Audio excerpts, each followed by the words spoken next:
of the season coming up on us. I'll tell you what, it has been a blur, and got 8 teams left, 4 games, and I'll tell you what, we have a lot to talk about because there's going to be some great matchups.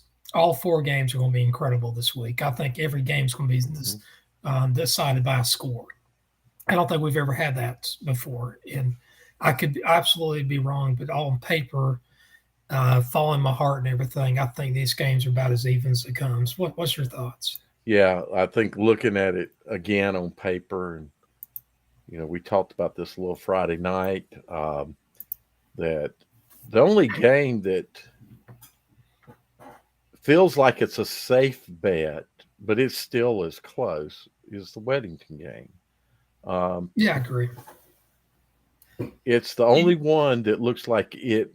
You might could say Weddington and feel safe with that, but even that's not a sure thing. So It's not. I always, a lot of times I look at the spreads and I like try to imagine the spread. I'm looking at probably a 6 to 8 point Weddington victory. That mhm. being said, I don't. I think the chance of Weddington winning might be 67, 70%, which is not a sure thing. Right. It's a decided advantage, but at the same time, that 30 to 33% might come in. It's Oh no, no, without question. So yeah. if you played out, uh, I haven't done this, but I think if you probably played out the factors that would make up the probability, it would probably have a probability of point, yeah, 6 to 0.7. Um, Right. is I agree with that. Maybe point 0.7 is high. Uh, Yeah, and I think it's kind of high too. 0.60 to 0.65, maybe, or yeah, 0.55 to 0.65. exactly. And I think the Jimmy the Greek lines that you give are probably. I think the other games are probably in the three. If Jimmy the Greek were still doing this stuff and he were doing North Carolina high school, he'd probably give the other games about a 3 point line, and he'd probably give that Weddington game somewhere in that 5 to 6 point is where I think he trying to think like he would think. Well, Jimmy the Greek was interesting. If you look back historically at his picks, he wasn't an expert when it comes to picking a team. I mean, he was decent to good, but not Hmm. somebody you're like you can bet your money. I think when it comes against the spread, he was pretty close to even. Right. And Yeah.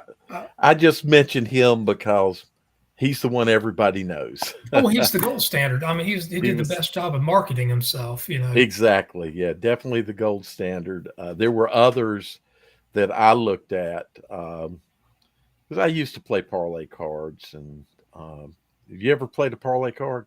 I have not. So I played parlay cards primarily. It's illegal, but parlay cards are where you buy a card, um, and you turn the cards. They're basically I dealt with a runner. I guess a couple of times I ended up being a runner, but and yeah, I mean that's exactly what it is. There were a few times that I had to run cards down to Chester, South Carolina, which is where uh, the few times that I ran those cards down because I had to run them down on Saturday morning. I had to get them in the bookie's hands before the kickoffs. They had to be in his hands with the money. And I tell you, man, you talk about backroom boy. Oh Uh, yeah.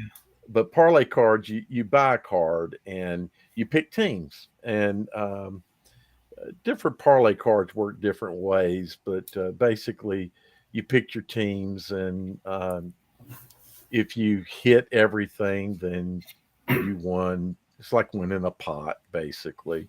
If you don't, the bookie's got all your money, and then I don't know where the money went from there. And basically, I only met the bookie once or twice because the guy that I was getting the cards from, it used to be a guy that worked in the facility that I worked in. He was a card runner, but he was a retired individual from that plant, and he stopped coming in, and people wanted to play, and I knew somebody in Chester who was playing parlay cards. So anyway, Jim, Which decade was this in? this was in the '80s, Okay, early to middle '80s. Yeah. the statute of limitations have expired, so Uh, this is all good here. well, I Uh, honestly couldn't tell you where the bookie was at now. I drove to that store. That store may not even be standing because we're talking about 1980, and it was probably a store that was built in the early 1900s, wooden kind of deal. It probably doesn't stand anymore, but uh, when I was in college at UNC, this is back like 89, 90, 91. uh-huh, There was a lady who was a bookie, and I was lived outside of Chapel Hill. At least I've been told this. And they called her, I think it was something like Mrs. Sanderson or Mrs. Salmon or uh-huh. something like that. And I thought it was like an old lady or something like that. I found out this lady is not that old, and she was about 6'3", about 200 pounds, looked like a female wrestler, and had a pretty good business on the side. I think she might have been in the Alamance County side, but uh, it's funny about that because you don't hear usually when it comes to gambling, you hear that word of mouth. It's not Right. advertised that much. No, it's not. Uh, I didn't know anything about it until obviously being highly interested in college football. When I heard that there were some cards you could play, and you put $10. I think it was $10 a card or something like that, and I forget all the ins and outs of it now. I hit one time. I didn't hit a full. I hit a certain percentage that got you a certain amount, but the majority of the time, nobody out of our group, nobody, nobody hit big. So the bookies were making far more money, and wherever else that money went to, they were making a lot of money. They weren't paying out, at least to us, they weren't. And a lot of us, I think, were fairly knowledgeable, and we were following. I was following all the football. Back then you bought the books, the big thick books at the store to tell you about football, uh, the Bibles, as I called them, that got updated every year. There was a Southern football one that I would get. There Jim were just Feist was the one I always got. I which thought, one? oh, Jim Feist, Yeah, Feist. He used to have this long hair. It was pulled way back and everything, and hmm had a beard, whatever. And he was a pretty good self promoter back in the early '90s. But So the books I that I would he was get, Jim, they were thick, and those books had all the rosters, all the stats, and everything from the previous year, and right. then they would keep them updated, and they were really nice, really great information that's way surpassed today by information we can get at a click. But in the every one of the magazines, just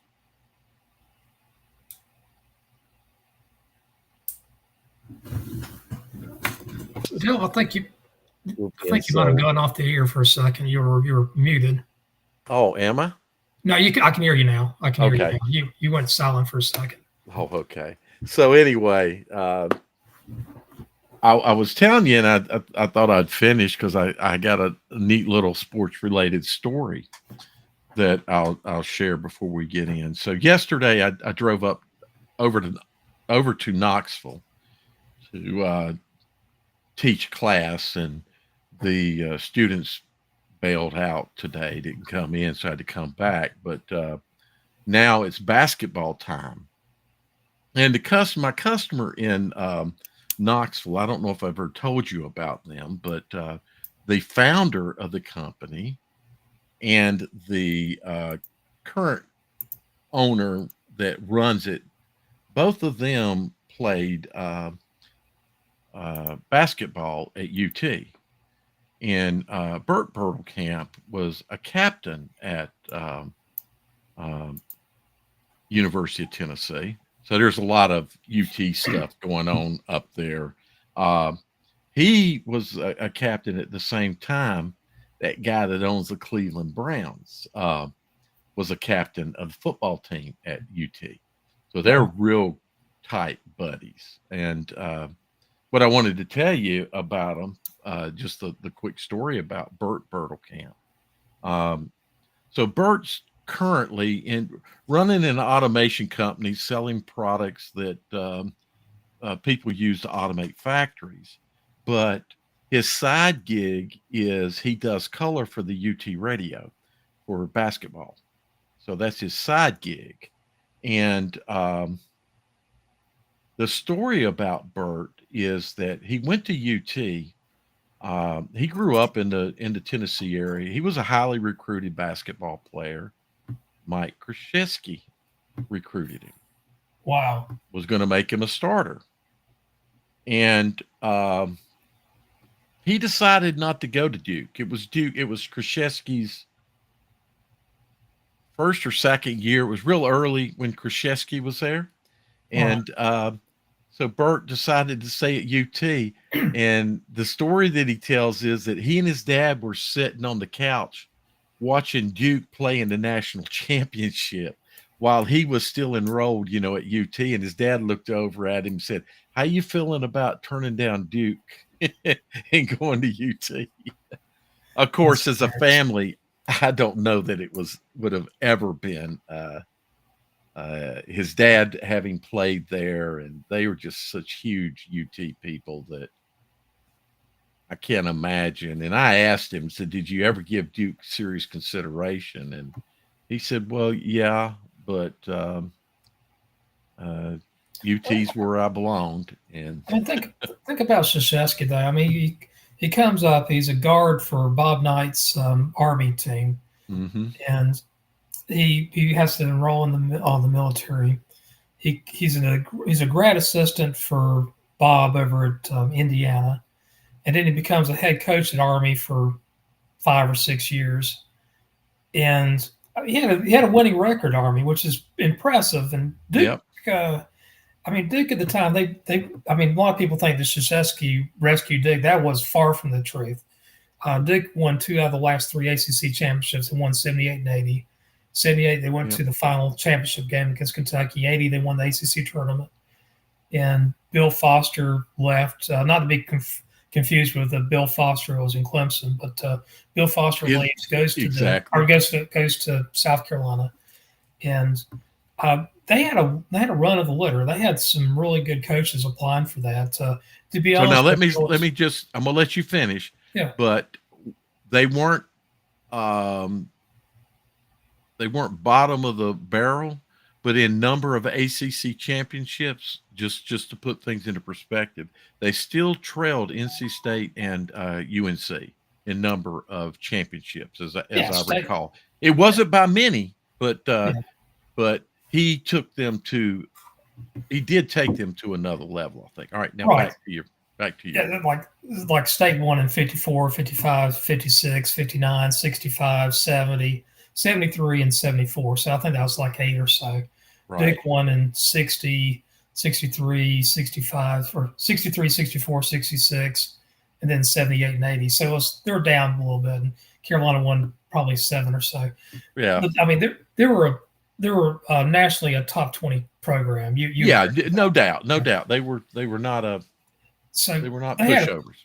they had a pick of anything. Coach K gets there. First year, they had Gene Banks, great player. They had, Yep. um, oh gosh, who's the Kenny Denard from over in King, North Carolina. Yep. Those were his two forwards, really good forwards. You had Vince Taylor, who was a very good guard, Mm-hmm. shooting guard, small forward, you name it. Um, you had some good talent on that team, and they they struggled. They had a couple of freshmen come in. I think Tom Emma, Chip England was either freshman or sophomore year.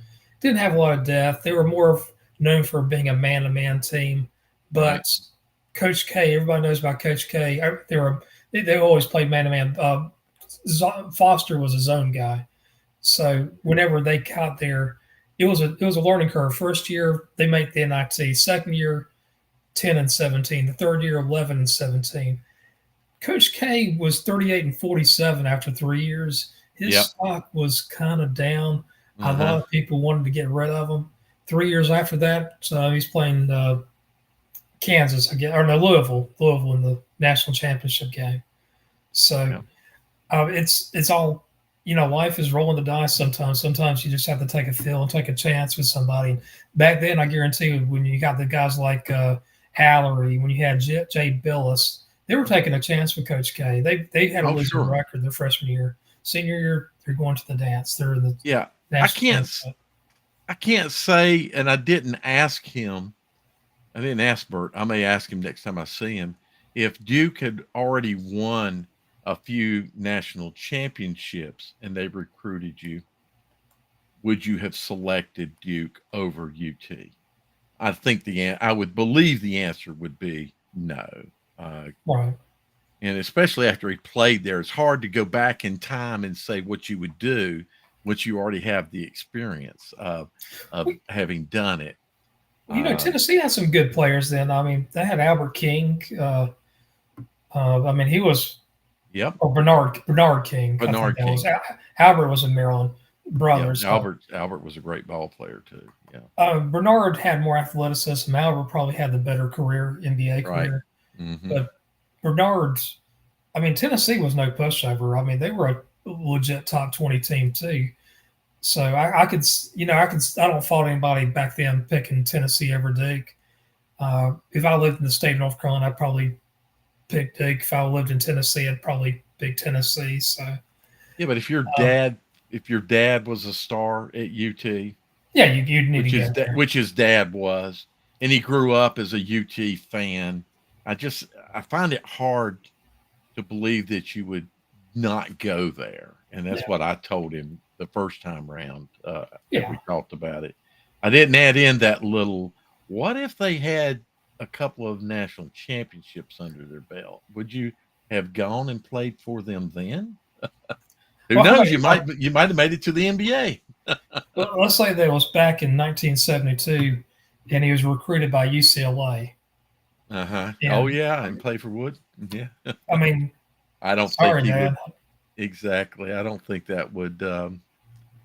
I don't know. You never know, but I think the way that family is and the way everybody is about UT up there, Right. um, I would find it hard to believe that he would not. But so obviously now that it's, I mean, they've had some good football here lately, and they support football as much as they do the basketball. And I'm talking about this company. Right. But boy, is UT everywhere in their facility. They're a pretty big company too. Anyway, I thought that was an interesting story. If you had not heard about Bert Bertelkamp and No, I have not. his, That is a neat story. I yeah, mean, I'll tell you right now, there's a lot of Burt stories probably going on right now that we don't even know about it. uh huh, I mean, right now, you got Mac Brown, who's 72, 71, 72 years old. yep, And let's say that your dad is my age, which is a pretty good comparison. I'm in my early 50s. You might have a mm-hmm, son that's, you know, 17 years old that's being recruited, and you went to right, Carolina. Would you want him to go to North Carolina, or let's say he got offered a scholarship to Clemson or um, to an SEC school, and your son was a 4 star, possibly five. Let's just say 4 star. That's more realistic. right, Would you want him to go to North Carolina? I mean, I mean, if I had a 4 star son, first thing I'd laugh because I would never have one. But if I did have one, uh, I would, I'd want my kid to do what he wants to do, what's right, best. But I could see like a lot of kids would be pressured to go to Carolina. And I mean, the thing about it is a kid that's going to Carolina this fall, do you mm-hmm. really think their father's going to, or you think Mac's going to be there in 4 years? I mean, he No, might, but well, he might be around, but I don't know if he'll be coaching. Yeah, I mean, And again, I think UNC should try to leverage his the things that he does do very well. oh, he Continue to recruits. leverage that, which would Um, be the promotion of the program. oh, But he's a great brand e- ambassador. I mean, that's the thing exactly, about it. He can get the yeah. kids Just in there. just thinking about though the I'll get off of it, but just with Bert, he got to become friends with Haslam, and he has an open invitation anytime he wants to go to a Cleveland's game. Haslam will fly him up there Oh wow. because see, Haslam owns Pilot. I don't know how much you know about him, but and Pilot is real big there in Knoxville. I think that might be where their headquarters are, but so yeah, they're real tight. They're real tight with each You other. talking about Pilot like in gas oil company? Or, Exactly, the gas and oil. see, Exactly. that's pretty big in the eastern part of the state, North Carolina. Yeah, it's pretty big. A lot of places. Yeah, That's where he's made his billions is with I that. did not know that. Yeah, he I may mean, be. I'm sure he's made money in other ventures as well, but that's one of the big things. And he still gives back to the Knoxville community and to UT as well. So, uh, as I'm sure most people in that kind of position do to their colleges. Uh, but when you've got all that kind of influence and have have been impacted by that many people, it's kind of hard for someone to look back and say, "What would I have done if Wooden had offered?" Or, but he'd have to be younger. he'd have to okay. he'd have to be a little bit younger. Well, let's say Bob Knight. I mean, Bob Knight was in his prime probably back then. 76 to 81, 87, three national championships. Rupp was still coaching then, right? Rupp was until 74, I believe, 72, Was something that like that. right? Yeah, that's right. That's right. I just JJ. for some reason think of him into the '80s, but Well, let's talk about like maybe Denny Crum. I mean, Denny Crum, Louisville, that's a big program. I mean, two national championships, 80, 86, about the 82, shark. 82, 83, they went to the Final Yeah, Four. exactly. Of course, what I I mean, think of is for some reason the shark comes to my mind. oh, yeah, Tarkanian. Now, Exactly. I don't I'll be know. honest with you, I respect Tarkanian. I Yeah. do. I think he was very honest about what he thought about the NCAA. I think he was Uh huh. very honest about his desire to do what he thought was best for the program, which was winning, and Right. also looking after these kids. I mean, he took a lot of chances on kids that nobody else would, and a lot of those Sure did. kids would not be anything close to be successful if it wasn't for Jerry Tarkanian. And a lot of people frown on that. I have no problem with it as long as you have the necessary safeguards where you're making sure the kid Exactly. goes to class, he stays out of trouble, Right. uh, be a good citizen. Exactly. Okay. Uh, We the other drifted. guy was, oh, I was going to talk about was like Richardson, Nolan Richardson from Arkansas. I mean, he was one of the best guys you'd ever meet. Uh huh. I mean, did a lot of good stuff for kids. But I guess we better go back to Yeah, I'm sorry. We really drifted off. Okay. yeah. I'll talk about recruiters. You think there's going to be a lot of recruiters at these games? Um, Maybe 3A and the 4As. I would expect because especially since the the season's over, not quite yet. Bowl games have started up. So yeah, I would think so, especially from the local area. I would believe that we would see, State Carolina, Wake, and Duke, and the others well represented. Well, I'll tell you what, let's do. Let's talk about an order of when the games are being played. Okay. Friday night, we got a 3A matchup between Hickory Hmm. and 71st. This is going to be an intriguing matchup. 71st loves to pound the ball. They Right. run, run, run. They have a passing game too, but they're run first and run again. Hickory's pretty balanced. I mean, they run, they pass with pretty good efficiency. I think this is going to be an exciting game. I think I'm going to see high scoring on this. Uh-huh. Uh, I think Hickory's defense is probably better than what shows on the scoreboard, just because they score fast. Uh, 71st, they have a very good defense. You can tell by their stats on this, but I do expect a high scoring game. Um, I think this game is about as even as it comes. To be honest with you, it's I always like a balanced offense like Hickory does, but also like a team that has a proven track record on defense, which 71st does. Right. What's your thoughts on this one? So I don't disagree with anything you just said. I'm gonna go ahead and jump out there and say that I'm picking Hickory. Uh,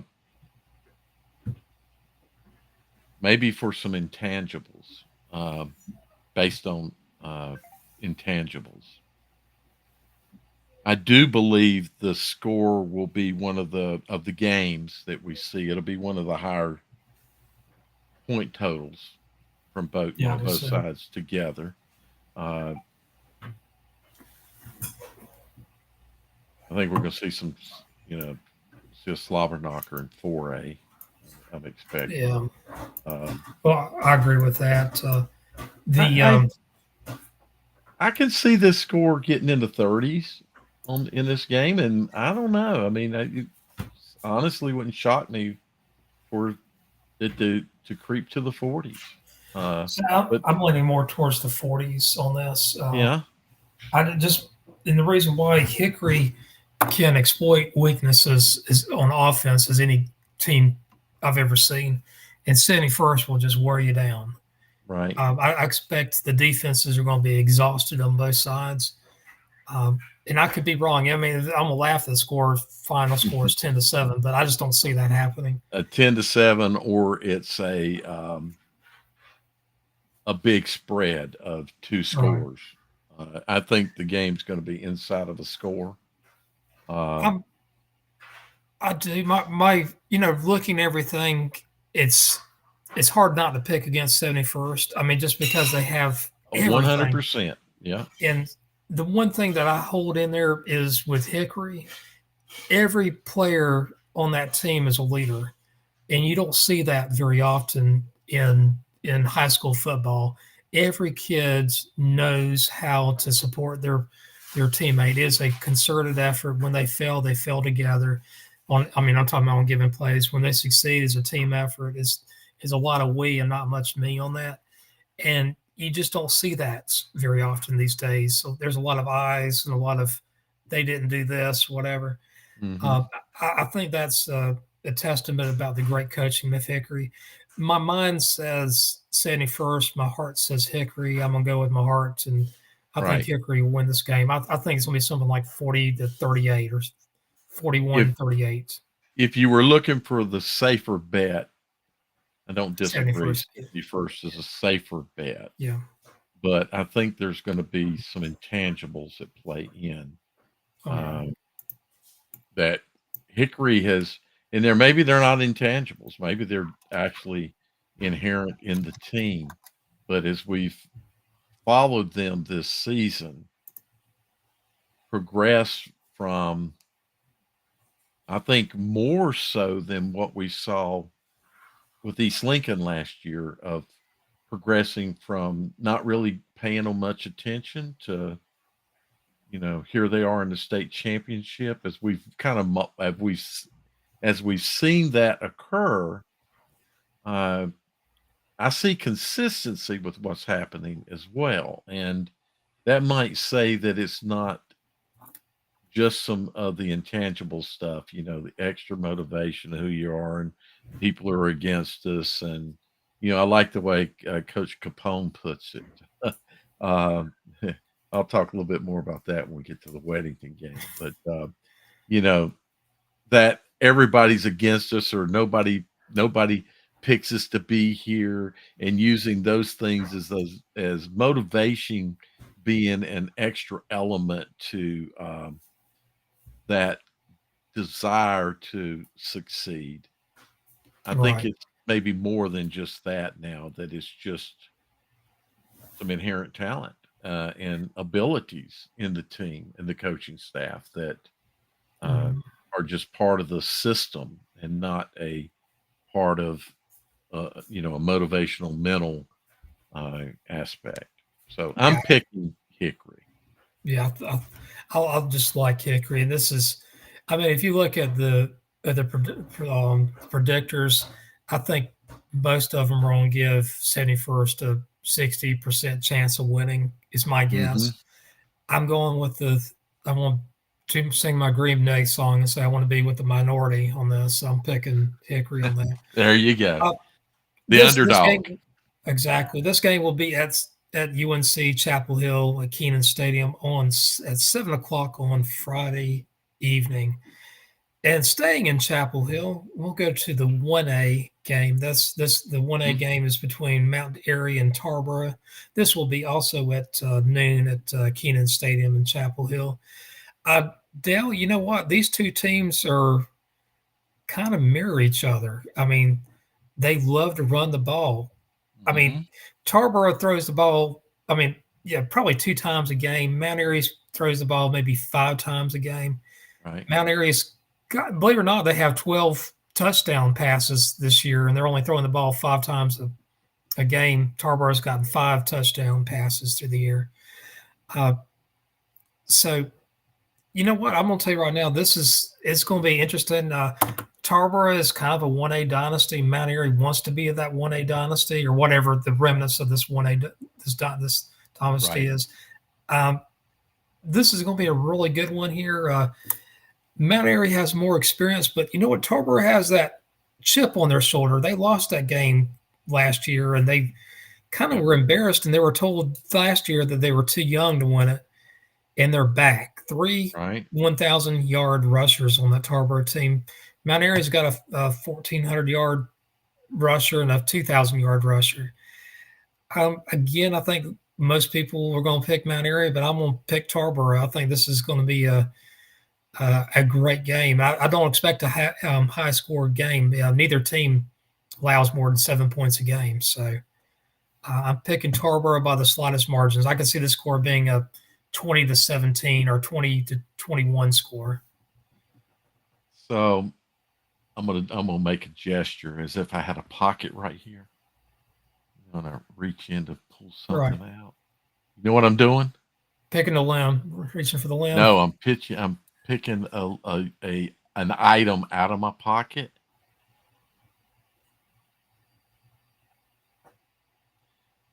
Barney. Um, Oh, you're talking about the bullet in the guy. Okay, I got you now. exactly. Thank you. So, are Yeah, they going to need that?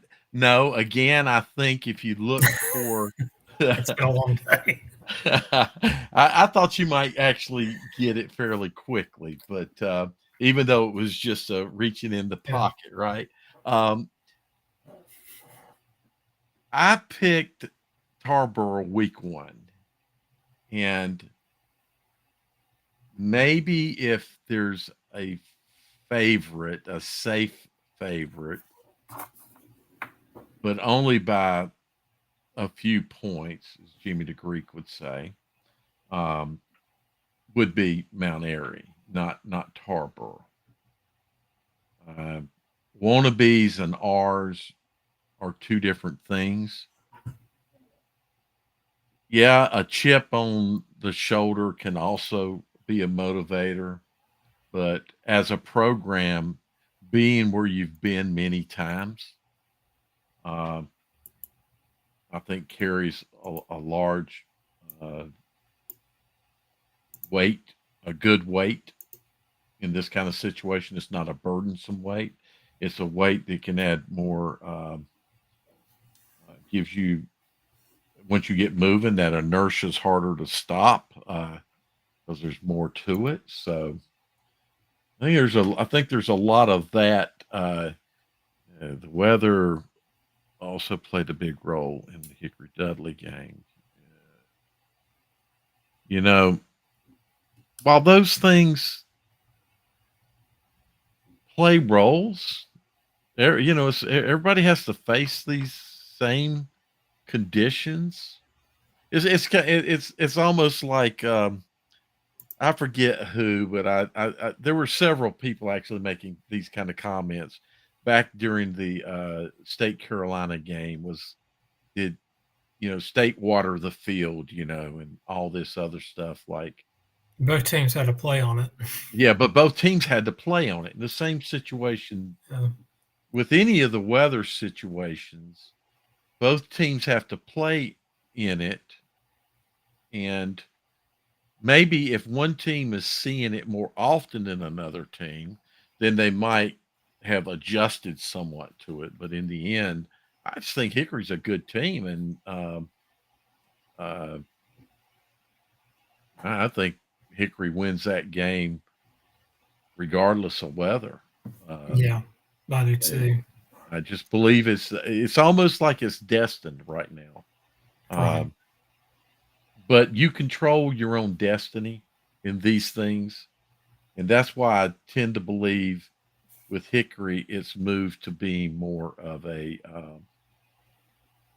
inherent thing in their system. Now, But one thing with I'm sorry. yeah about Hickory and East Lincoln though, I can see that being one of the best future rivalries in the states. I mean, I Hickory and think East Lincoln. Hickory. Yeah, I think Hickory hasn't peaked. I think next year they're going to be a legit I agree. state Yeah, contender. I think you got to put Hickory down as one of your contenders next year.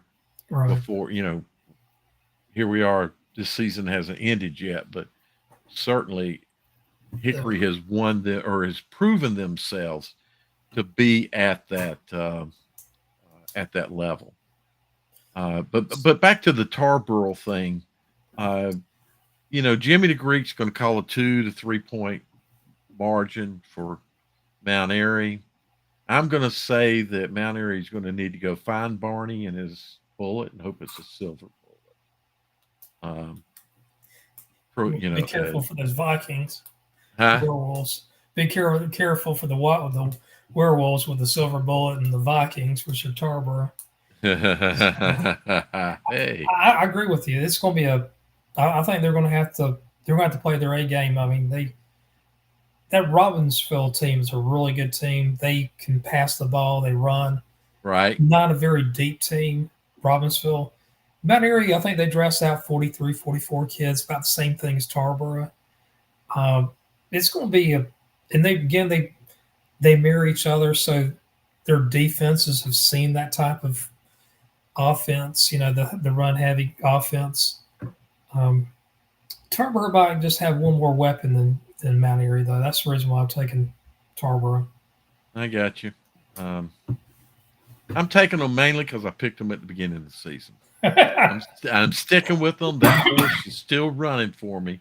It's one of the horses that is still, in the race and hasn't had to get a new jockey or anything. So, So that the weather's going to be nice. On Friday night, it's going to be about 57, 58 degrees, and it's going to get cooler. I think Saturday they're calling the highs in the low 60s here.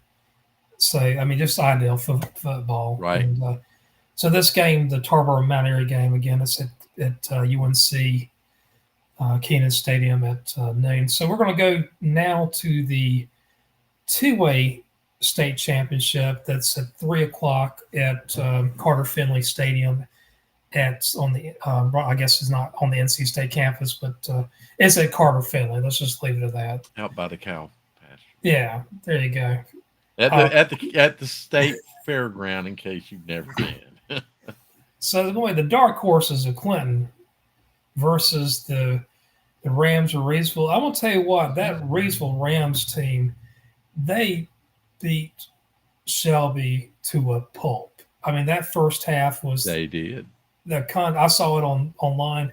It was a Mm-hmm. contest of men between and the boys, and Reesville just took them out. I mean, it was a dominant performance on the trenches. Reesville had more speed than Shelby. I was watching Shelby, and I'll be honest with you, I just did. I was looking for the speed, I just never saw it, and I was kind of shocked because I thought we were going to see a team like Forest Hills, and I just didn't see that team. But um, Reesville had a dominant performance. Their one loss this year was to Eastern Alamance. Clinton is undefeated, 15-0. Clinton has done everything they need to make it to this game. Right. I mean, even the close games, their close games is where they only win by 22, 23 points. I mean, I think they beat Nash Central something like 55-32. That was a pretty close game for Clinton's uh, for Clinton this year. They played some really tough teams. I mean, they whipped. I think they whipped Wallace Rose Hill. They played some really good games. I'm just going to pull up their schedule real quick. Well, Clinton, I had picked to be here. Right. Um, Reedsville, I did not pick to be here. Um, I didn't have Reedsville even close in this game. I just didn't think they'd get past Shelby, and I picked right. Shelby to win by 4 points, and Reedsville beat them by 35. So, you That know, said, they exceeded expectations last week. Far exceeded expectations. well, So you here's do some. that in a regional final, you exceed people's expectations. They And beat maybe I'm Jacksonville sorry. this year. They beat Uh-huh. Northside Jacksonville. I'm talking about Clinton. They Yeah. beat Northside Jacksonville 40-7, the 3A team. Beat Wallace Rose Hill, a 2A team, one of my favorites in the 2A. Beat them Right. 58-22. Beat 4A Lumberton 41-6. Beat Whiteville 47-14. I consider all those uh, statement or good wins. Princeton, which is another good team, beat them 40-14. Going down here, they beat Nash Central 55-32. Beat Northeastern 36-22. Held Northeastern to 22 I think points. that's a really good win there. Um, you know, throwing the line over to Reesville here. Let me pull up their stuff. They beat Western Alamance, pretty good 3A team. Beat Page, average 4A team at best. Lost to Eastern Alamance 19-14. No shame in losing that game at all. But then you just don't really see much quality wins. You had to go wait until the playoffs where they beat Brevard 41-20, beat Bunker Hill 41-26, I Which turned guess. out to be a pretty good win. Yeah, that was a good win. Bunker Hill was undefeated. Uh-huh. And then you got Shelby. That is by far their best win, That was a 49-14. not just a good win. Oh, incredible uh, win. Yeah, incredible win because of the margin that they carried in that game. So, uh, I'm picking Clinton in this game, but this game I'm unsure on. I think yeah, this game could really go either way. The one thing I'm expecting though with Reesville, after you play a team like Shelby and dominate them, you could be looking at a letdown. And yeah, not going to say that's going to happen to a Reesville team, but we're talking about teenagers here. I got to go with Clinton. right. Especially if they had elevated their emotions for that game. Uh, Oh, those kids were high. yeah. I mean, So not literally high. I'm talking about they were no, emotionally I high. So right. No, I know what you mean. I don't want anybody to think we're puffing the magic dragon here or anything. But Right, exactly. No, I know what you mean.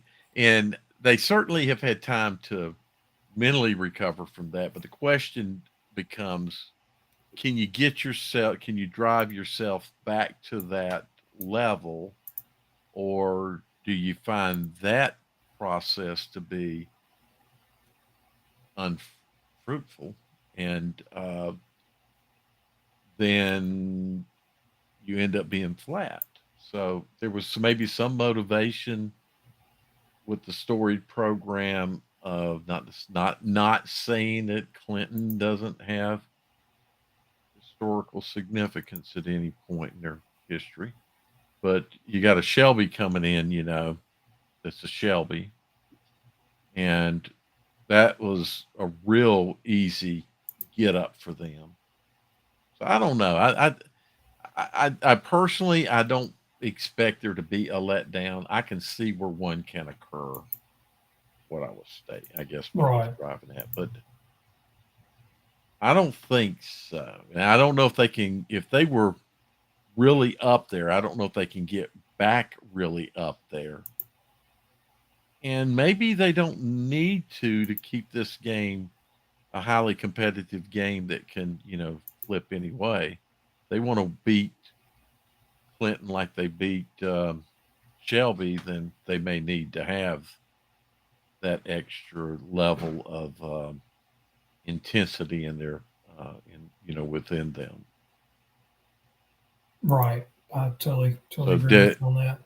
Des, the press says that Shelby was mentally out of that game, especially going into that game with having to play a hurt running back and depending on your wide receiver to do everything on offense. Unfortunately, it's the breaks of the game, isn't it? Yeah, I mean, I agree with Des the Press on that. I also think Shelby's defense, they could have no answers to the to Raceville's receivers. I mean, Mm-hmm. the, one of the receivers on Raceville is just huge. I mean, he looked like a man, uh, like in The Wizard of Oz when you have the Munchkins all around him. Right. I, Looked like a big forward playing wide receiver. yeah, exactly. Yeah. It was just Hardly has to jump to get the ball. His defender's got to yeah, climb up on a ladder to get the ball, yeah, exactly. block the ball right. Um, So I think those first three games, to be honest with you, there's no sure deals on this. I think I'm looking at that Clinton Reesville game. I'm saying a 27-24 type of feel. Um, mm-hmm. yeah, I think like with Matt Erie, Tarboro 21-20, Dudley maybe 41-38. So I'm gonna take somewhere in the middle of between the close to the 40 to 20. I'm gonna take it 27-24. Yeah, see, I Clinton was in that one. thinking that the three games difference in the three games together could be 10 points or less. And that's about what you called out with your predicted scores. Yeah. I can see all of that happening with the winner being either of the teams in those scenarios. So very well could be that the team that scores last wins the game.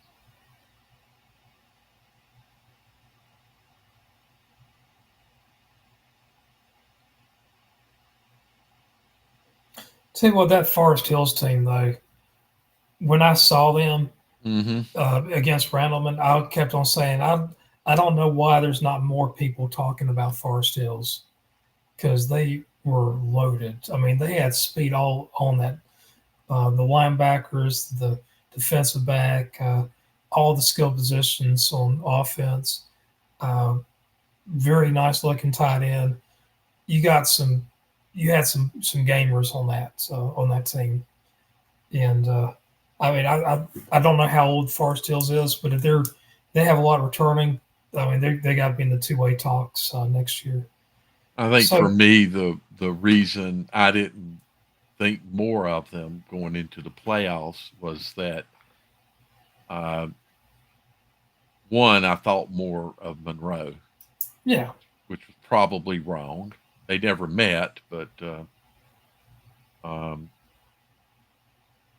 Monroe didn't have a hard time with them in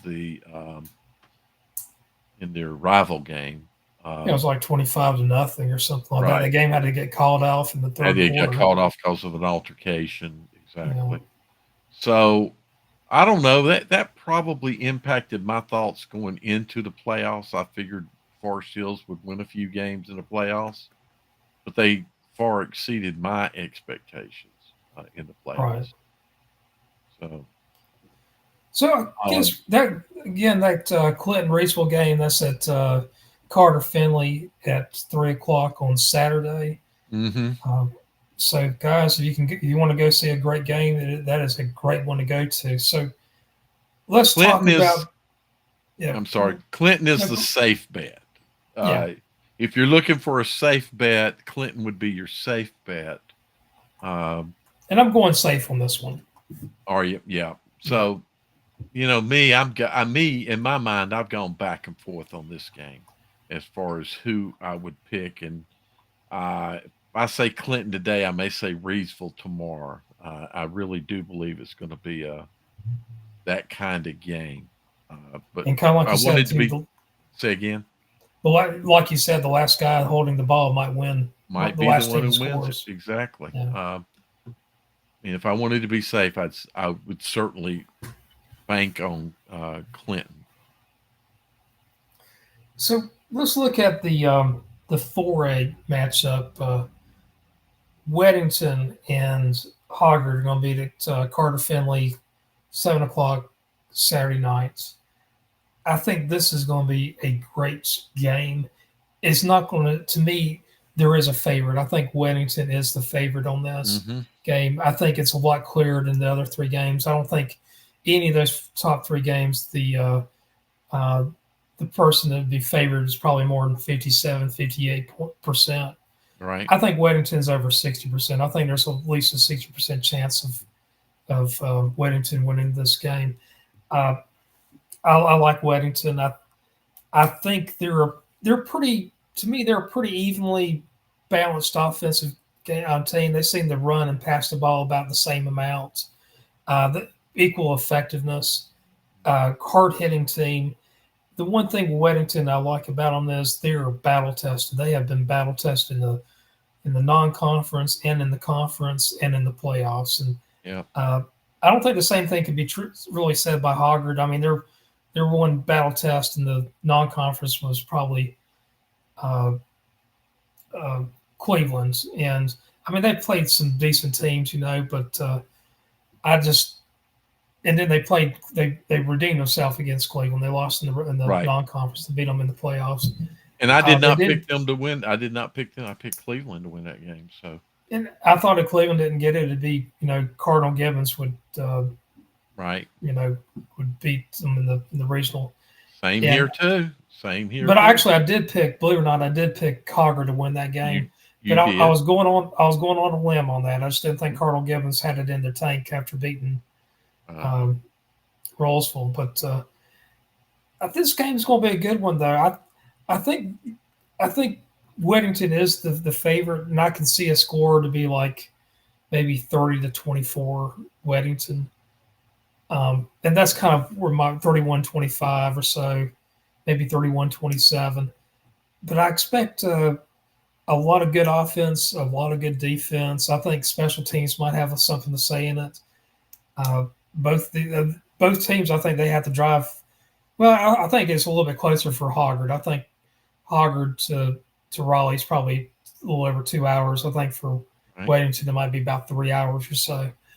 Um, but it's a pretty neutral site. I don't think either uh, team's going to have many people in that general area to root for them. But you You know can. what? Hoggard for a long time they were the bridesmaid back in the mid two Yeah. thousands. They were Rose would win the small 4A, and Hoggard was always the second best team.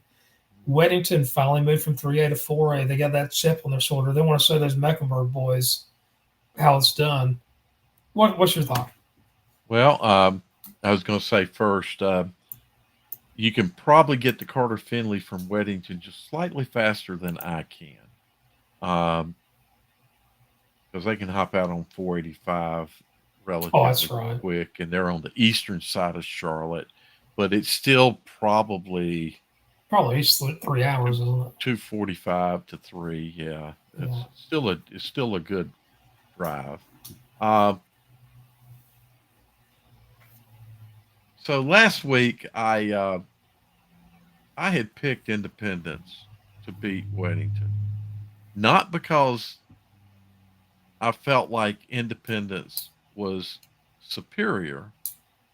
I thought Independence would bring some of what they showed against Butler emotionally, and I was banking it on intangibles. Is what I was doing. Those Right. intangibles. Without those extra motivating factors, uh, without question, Weddington is more advanced. Um, One of the things that Coach McFadden said was he'd never seen a team that big. They are big. They are physical. Um, oh, by the way, before the game, I was standing out about midfield. Uh, I was on probably just past the hash, and but standing on the 50, and Coach Capone came walking over. He came up to me in a very nice way. He said, "We're going to give you hell after the game," because I had picked in the Charlotte Observer pick'ems. I had picked Indy, so he said 20 players send it to him in email. The teams are doing this kind of stuff. They see you pick against, and the coaches use it. So Coach Capone uses every motivating factor he can. You talked about the battle testedness of Weddington. Their RPI showed that. And their RPI got them what some thought was a controversial number one seed. I don't see it as controversial because we knew what we had as a formula, and they did the things they had to do to get a number one. There are, as I mentioned last week, some things the NCHSAA could have done to make that a better selection thing. But regardless, Weddington is as physical a team in 4A that I've seen this year. Talking about this year, um, they're big, they're strong, they're fast. Their quarterback is tough. My gosh, is this kid tough? Tough runner, tough runner. He can throw the ball. He's a good passer. He's got poise in the pocket. He's got all the things you would want from a quarterback. Is he the best quarterback in North Carolina? No, according to recruiting and star numbers and all that other stuff. Is he the best quarterback in my area down here where I live? So say Mecklenburg and the surrounding area. Not according again to recruiting services, etc. But Coach Capone has said he would take no other quarterback. And honestly, in high school, you want a quarterback that can do a number of things for you. Right. Lead. Lead. You want him to be Yeah. able to lead. You want him to be able to not get uh, shaken in the pocket and break down in his reads and not be able to make his throws or not being able to run and get himself out of trouble. And this kid doesn't break down under pressure. He can run and get himself out of trouble. He can take he took some as big a hits as I've seen any player take this year. He took several of those kind of hits Friday night. One time he said, "All you got." Oh, it was so funny, Jim, to just to see how he handled that. Well, let's just out of curiosity, let's talk about this matchup though. Who saw this Weddington and Hoggard playing for the state championship back in August? In August, It was so not on my radar. so I would say in August, Weddington was one of the teams that I would say had a shot of being in the state. They were in my Uh, top four, and probably about so fourth, to be honest with you. right, but they were in that mix, and I would call those a mix because the way that 4A West is, it's hard to get out of 4A West. But Hoggard was not I mean, we talked that about Clayton, we talked about Cleveland, exactly. Rollsville, Rollsville, right? Pinecrest. I mean, Pinecrest Yeah, was undefeated going into the championship or the I got to playoffs. say, Hoggard was not in on the radar. They were they were like I think we had them like six or so in the Mhm. preseason, but there's in the East though there's just not as many dominant teams in the 4A East like you have in the West. I Right. mean, I in the West it did not surprise me Weddington. It would not surprise me if Independence or Chambers or Mallow Creek or Yeah. Huff or a Grimsley, comes out there because you just have it's deep and wide. It's not the same thing in 4 East. There's only just a handful. I just didn't. I'd say Hoggard was the dark horse, and the dark horse won. Yeah.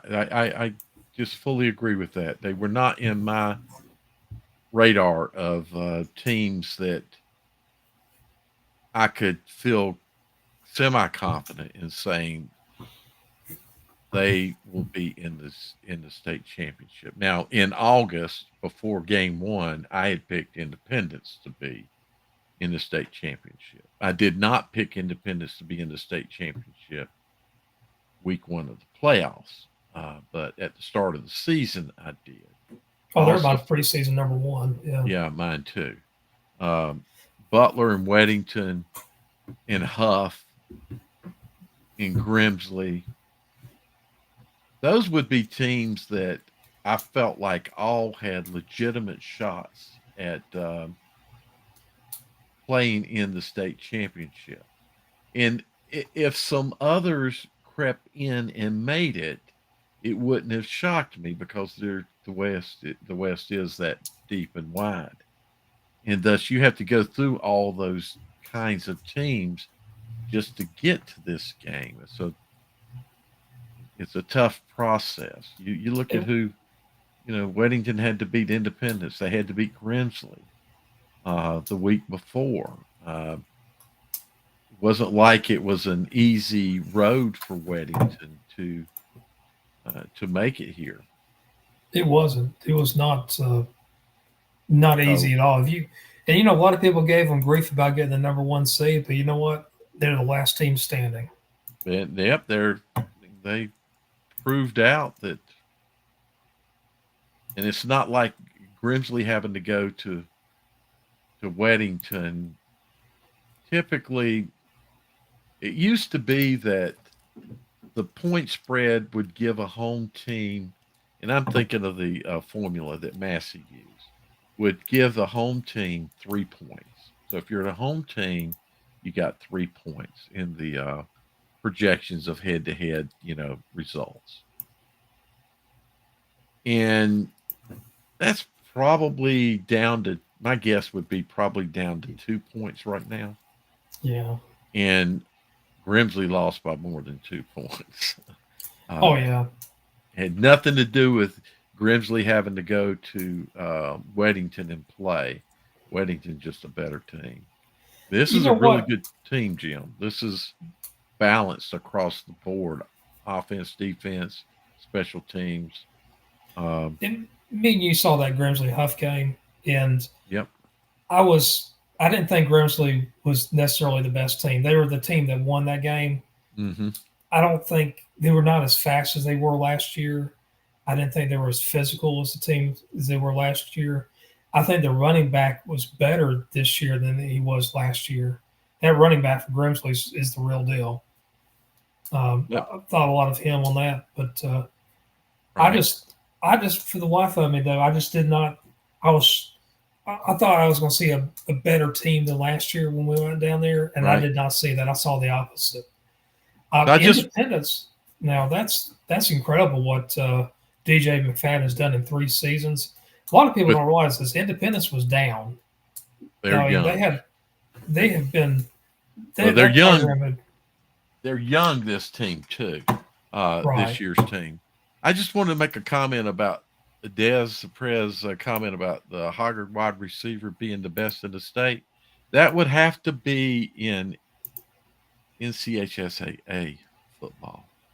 The best receiver in the state is Ship over at Providence Day, without question. I don't think he is, in my opinion, the best player in the state.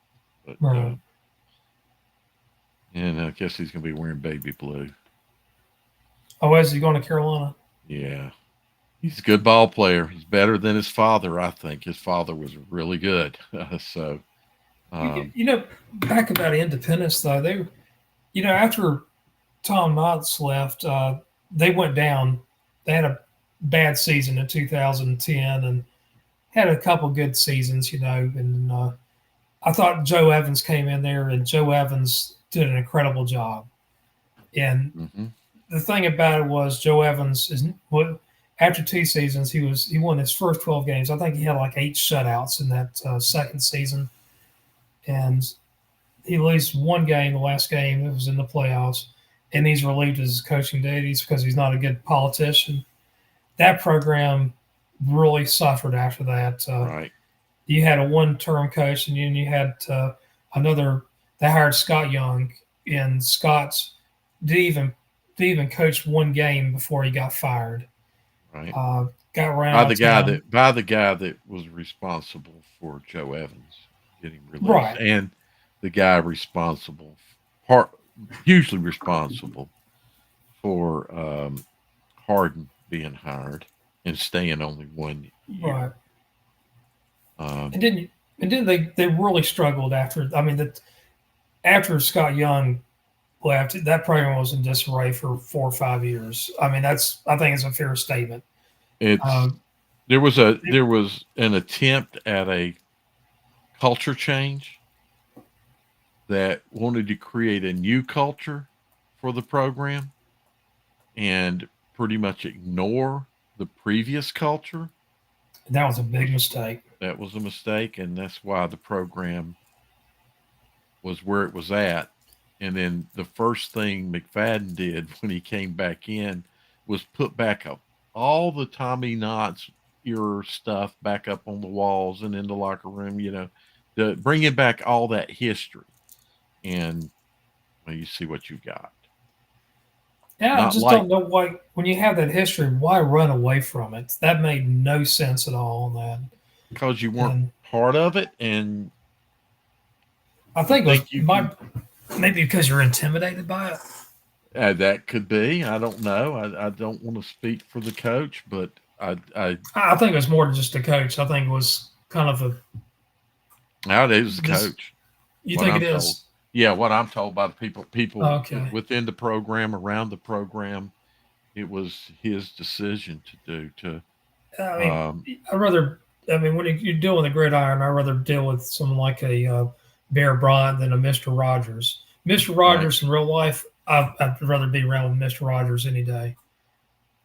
But on the gridiron, on a football um, field, yeah, yeah, exactly. yeah, you want to have Bear on there. So, You won't bear. Yeah, exactly. Um, so I also say that McFadden to me, Coach of the Year. I he think he has done a great job.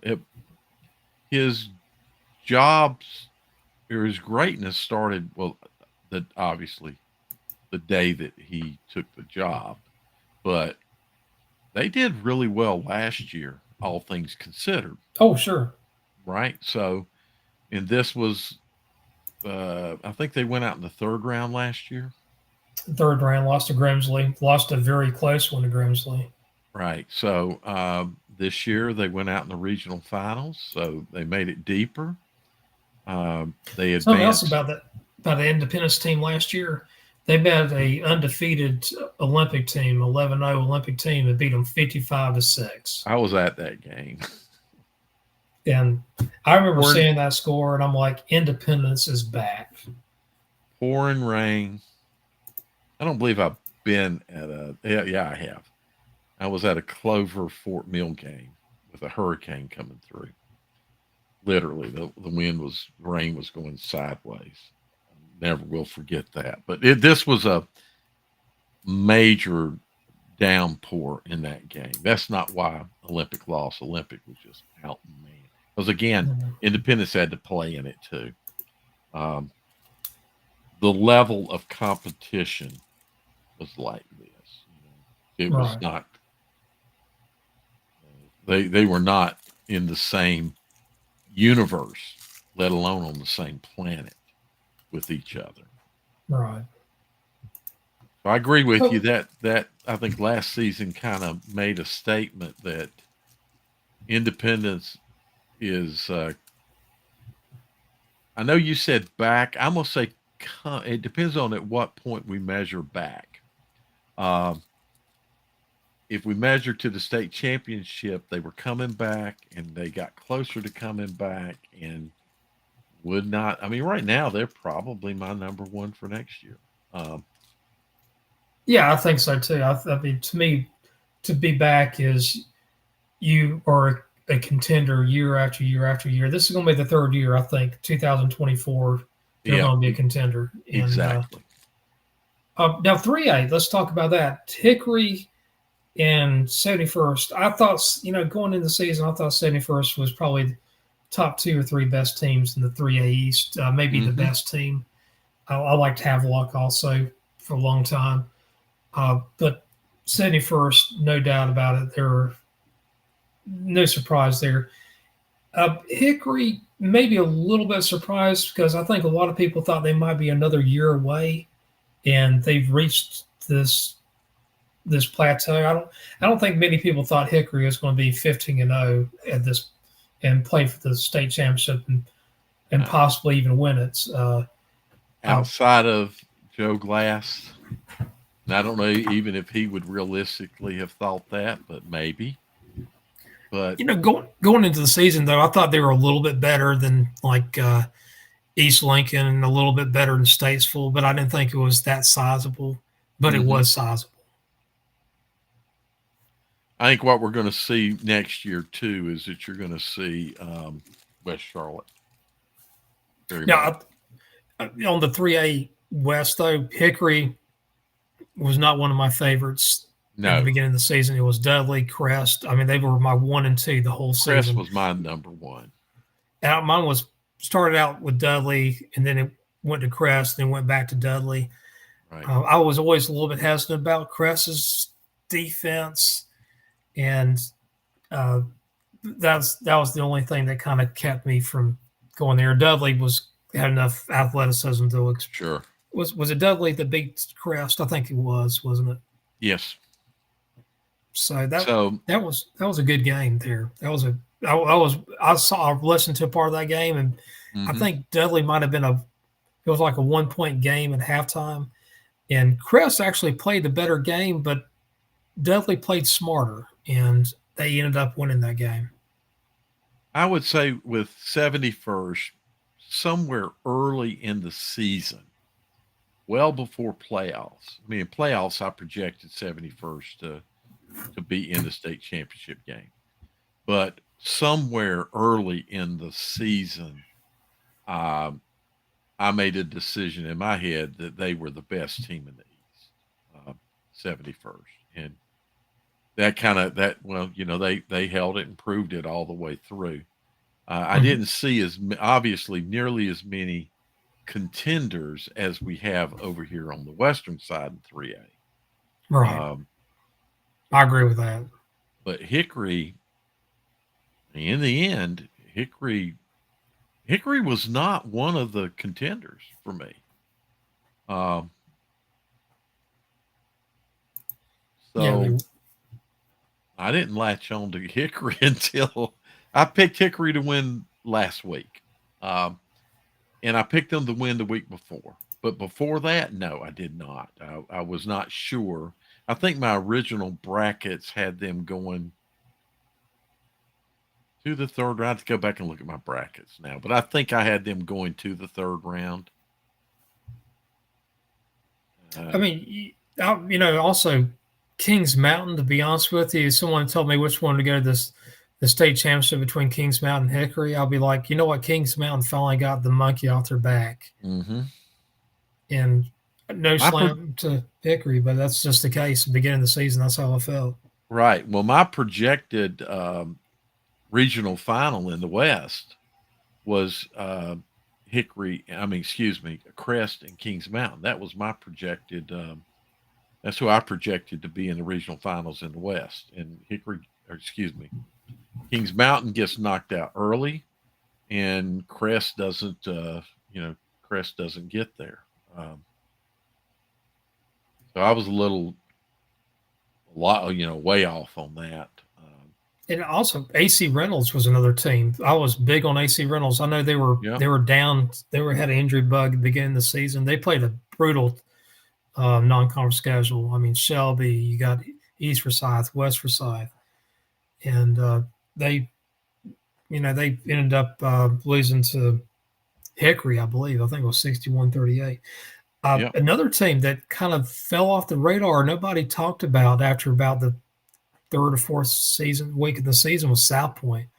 I had people give me. You remember yeah. Jeff was like, "How can someone How told can me they not be anybody in the that top doesn't pick five? that doesn't pick South Point to be in the top five in the Yeah, West doesn't know about football." South Point fizzled, and I remember they lost a game that they really should have won, hmm and I mean that's why I don't talk in absolutes like that. yeah. South It's Point was. I don't know. This was not a typical South Point year, for sure. And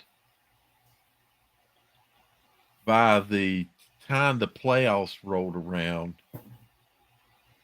I didn't have a lot of confidence that South Point was going to turn things around and be playing late. That can happen. We saw it with Tommy Knotts last week. Uh, I mean they lost to Hunter Huss, which Hunter Huss is a decent team. But these are the teams. If you're a contender, you win. You'd beat a Hunter right. Huss. I mean, Hunter Huss again, decent team, but not a contender. And they they lost to them. Lost the Crest. They lost to Kings Mountain. They lost to Statesville. They lost to Charlotte Christian. No problems with that. No shame losing to Charlotte Christian. But I just didn't see it. I mean, there was kind of some of those were kind of surprising. I thought that they would be good. Um, At the beginning of the season, I thought they would do a little better than yeah, what they did. Last year they played East Lincoln in the regional final. Um, I didn't expect that much of a drop off. They have a fantastic quarterback, but it didn't. It just to me seemed to be a subpar. I don't even know that they met expectations. They did not meet my expectations. What am I saying? I, they right. did not meet my expectations. No, Certainly didn't in exceed the them. in the East, about the middle of the season, I got really high on Scotland. Scotland was to Mm-hmm. me a team that was on fire. They lose to Richmond County, and I saw Richmond with my own eyes, and I'm like, they're not going to win the three A's this year. They can't beat. I mean, they didn't just lose to Richmond County; they were down by three or four scores. Right. Maybe another year away on that. But North Brunswick, I was really high on them at the beginning of the season in the East. Well, Had a think it. decent season, 8-4, but Losing to Richmond was a question of, to me, this was a little better year for Richmond than it was last year. And then as the season progressed, Richmond seemed to be progressing. So one of the things that was going through my mind after that, because I thought Scotland was the cream over Richmond without question. right. I didn't think Richmond would beat Scotland, and then Richmond beating Scotland from an outsider who did not go see Richmond play or Scotland play this past year. That looked like a good win by Richmond. You know, Now, one thing I'll say about Richmond, and this is no knock, Richmond is they're going to be really good next year. They were a young team. They have a lot of talent. mm-hmm. Uh, I could tell you right now, there was certain players that, what's the word for it? They were green, and the coaching staff did a really good job of trying to harness that talent in. But they're going to be a lot better next year. They can learn how to work out, do what their coaches say, drive, drive, drive. There's a lot of talent on that team. But a young team is there. It's hard for a young team to beat really great contenders, and Scotland was a contender. Again, Right? I wanted to point out I'm not slamming Richmond County or their coaching staff at all. I No, think a lot of their coaching staff, uh, their defense is really spectacular. They have a good defense. Against Leesville Road, though, they could not move the ball. I mean, it was Right. just flatter than a pita. Well, in my opinion, they under excelled in the playoffs. Talking about Scotland. Yeah. Um, So now two way, I had Clinton going to the. Yeah, that's true. The injuries. The thing is, injuries.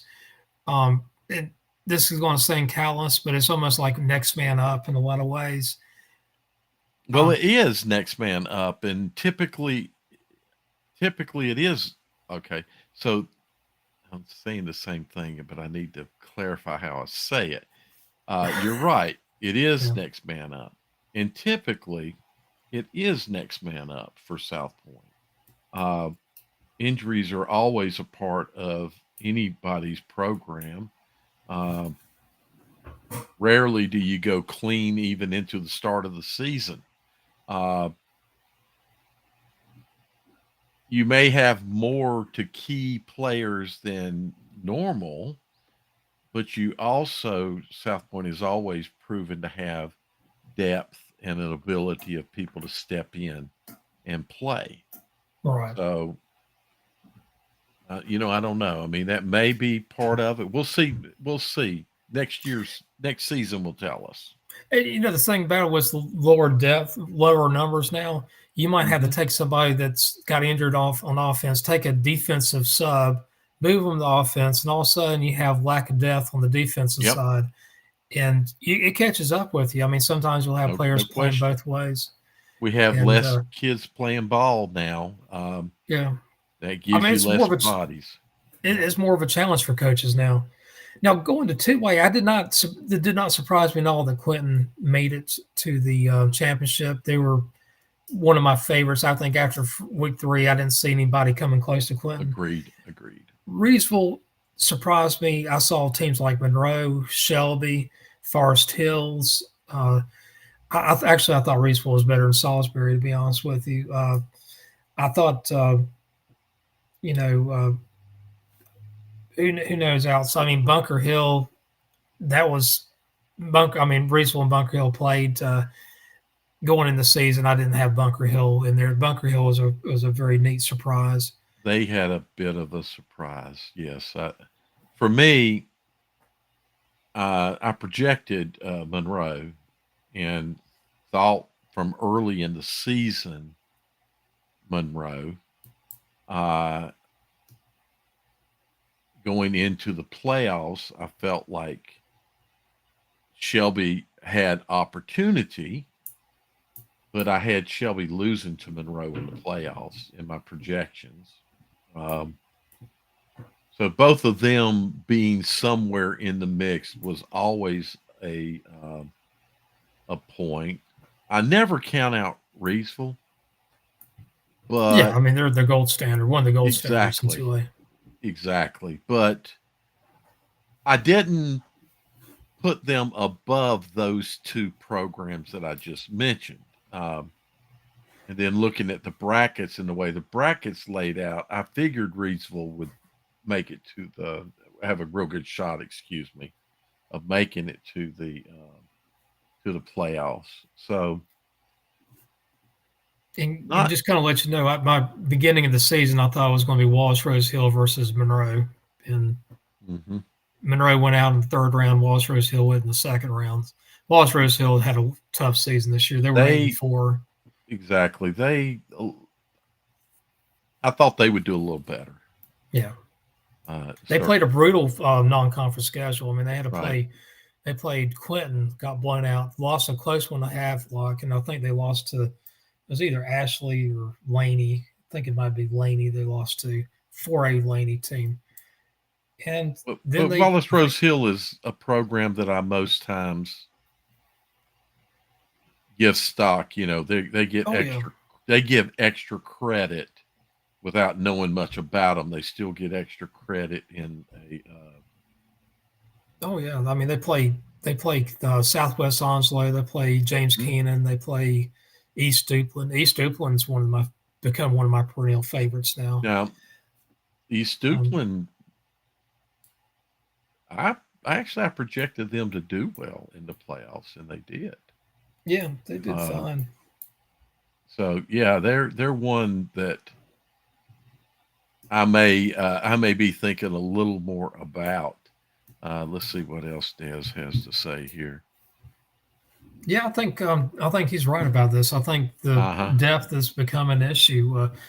I was talking to some coaches now, like even in 3A, and they say, it's the numbers are down about 25, 30%. Well, it's impacting even 4A Jim. So Yeah, some of these 4A programs don't have the numbers like they used to have.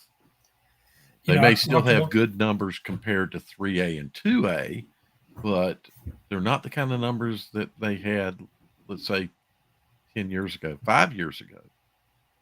I talked to one 3A coach, and he said in the past that he would have between the JVs and the varsities, he'd have 90 athletes, and Hmm. now he's running around 65. Right. And you have to break out between the JVs and the varsities.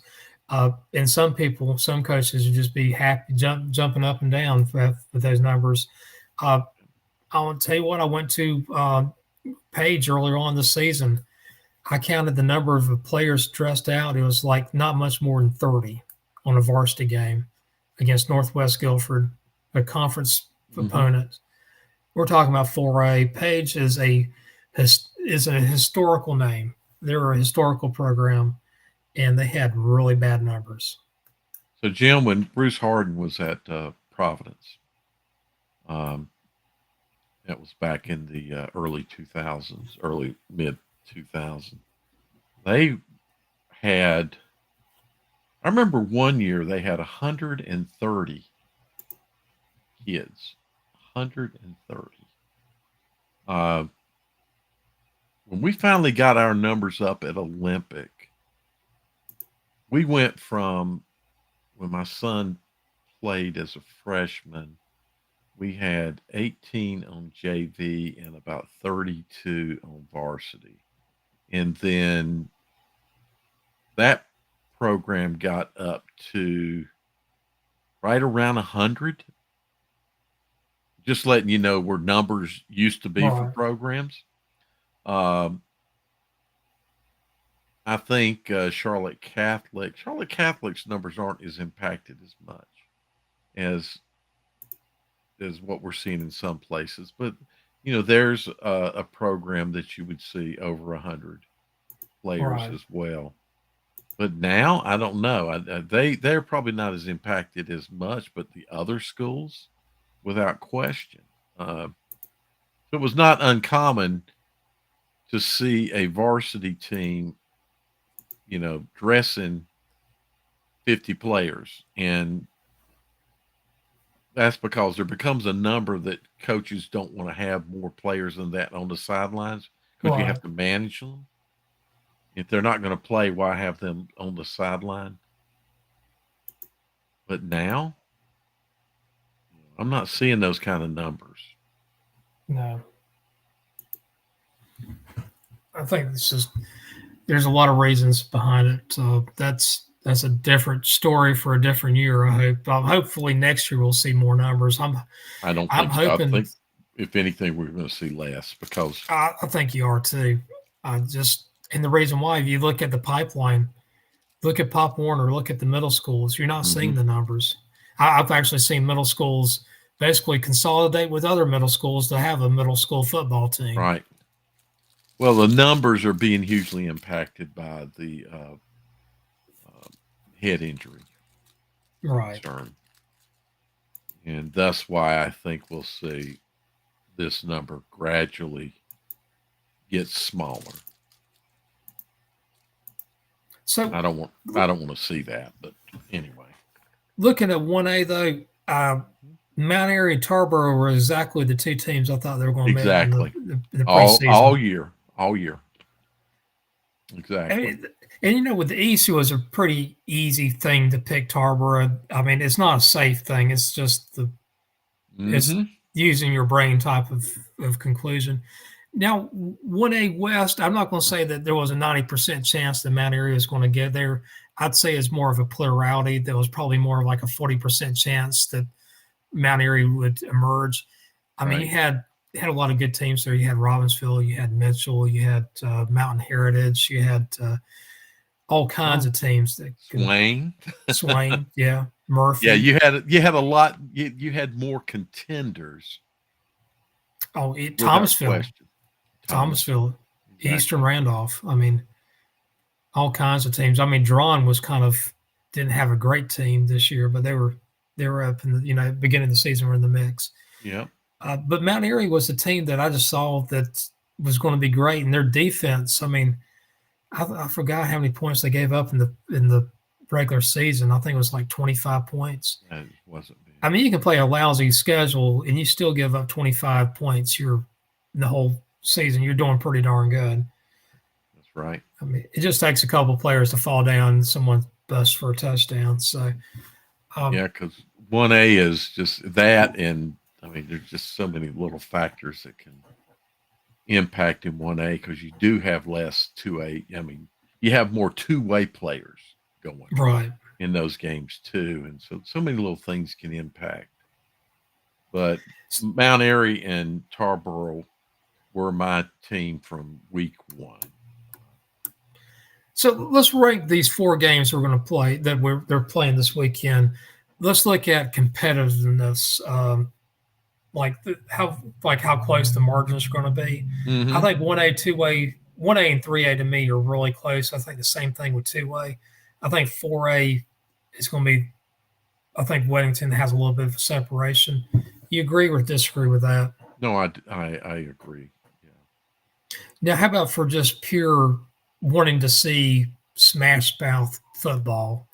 I mean, a lot of times I always look at the West to be a little bit more smash mouth, especially in the Mm-hmm. mountains and the foothill areas. East to be more speed and finesse. Right. Which I mean, to me, I think Hickory and 71st is going to be some smash mouth ball with a lot of athleticism. I agree, but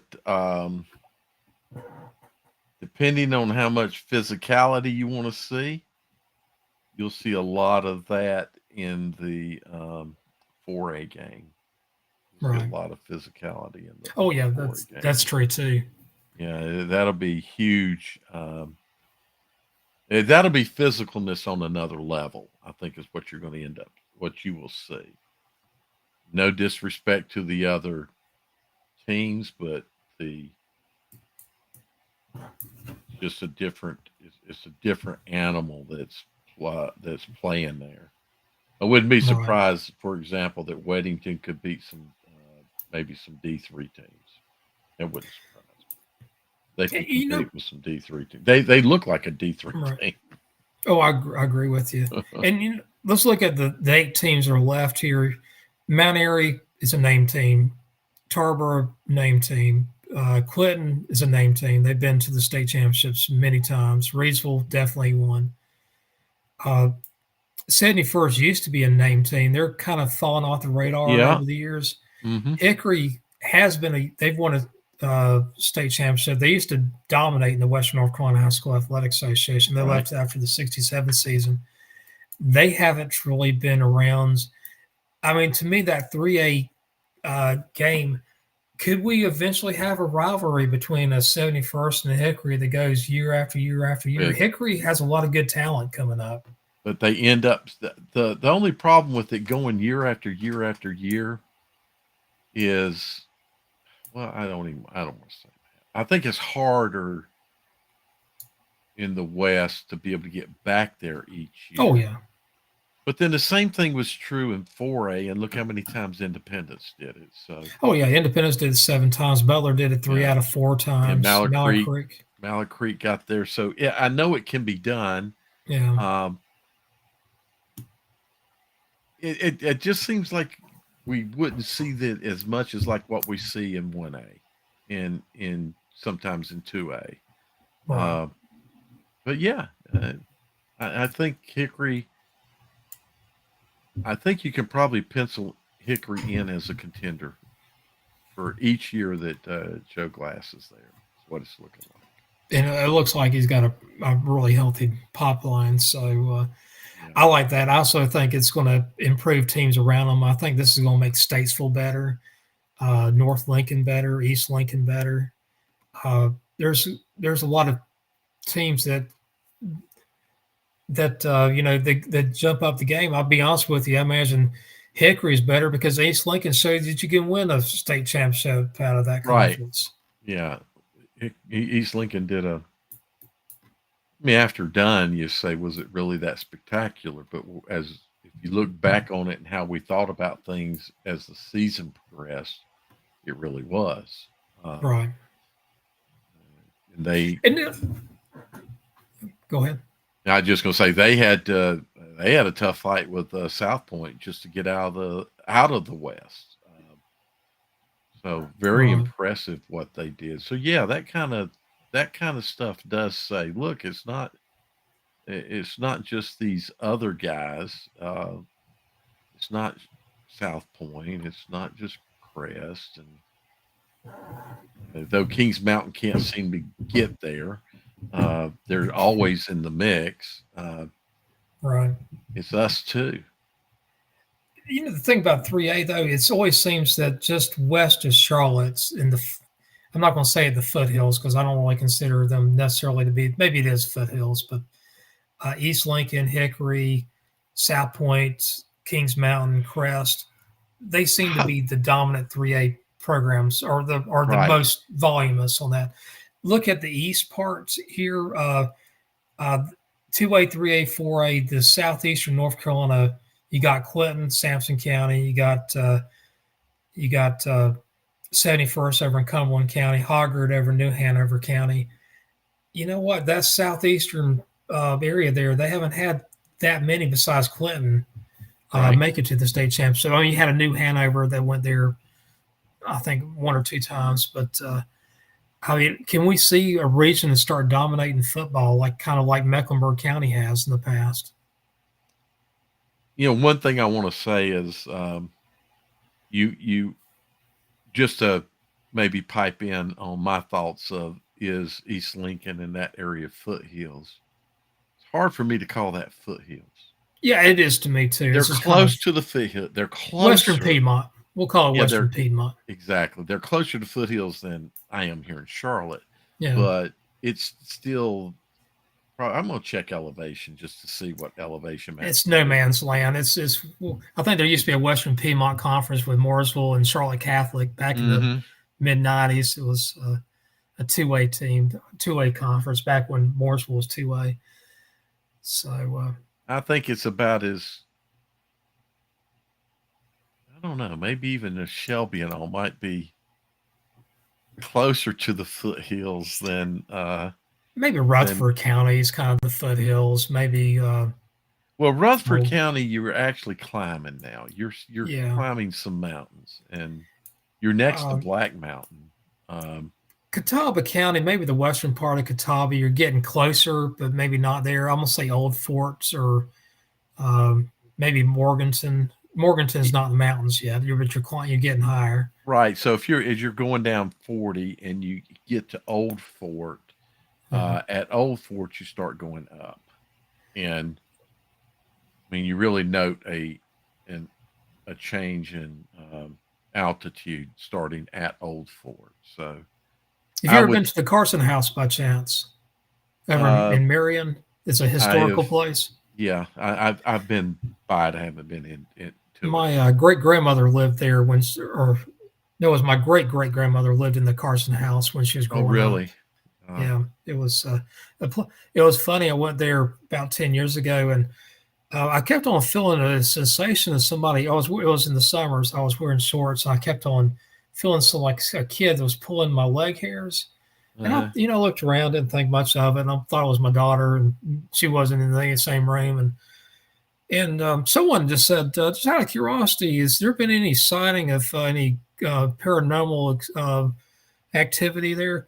And they were like, yeah, every so often someone will see an apparition or see something. And there's some men that's talked about having their leg hairs pulled. oh and really?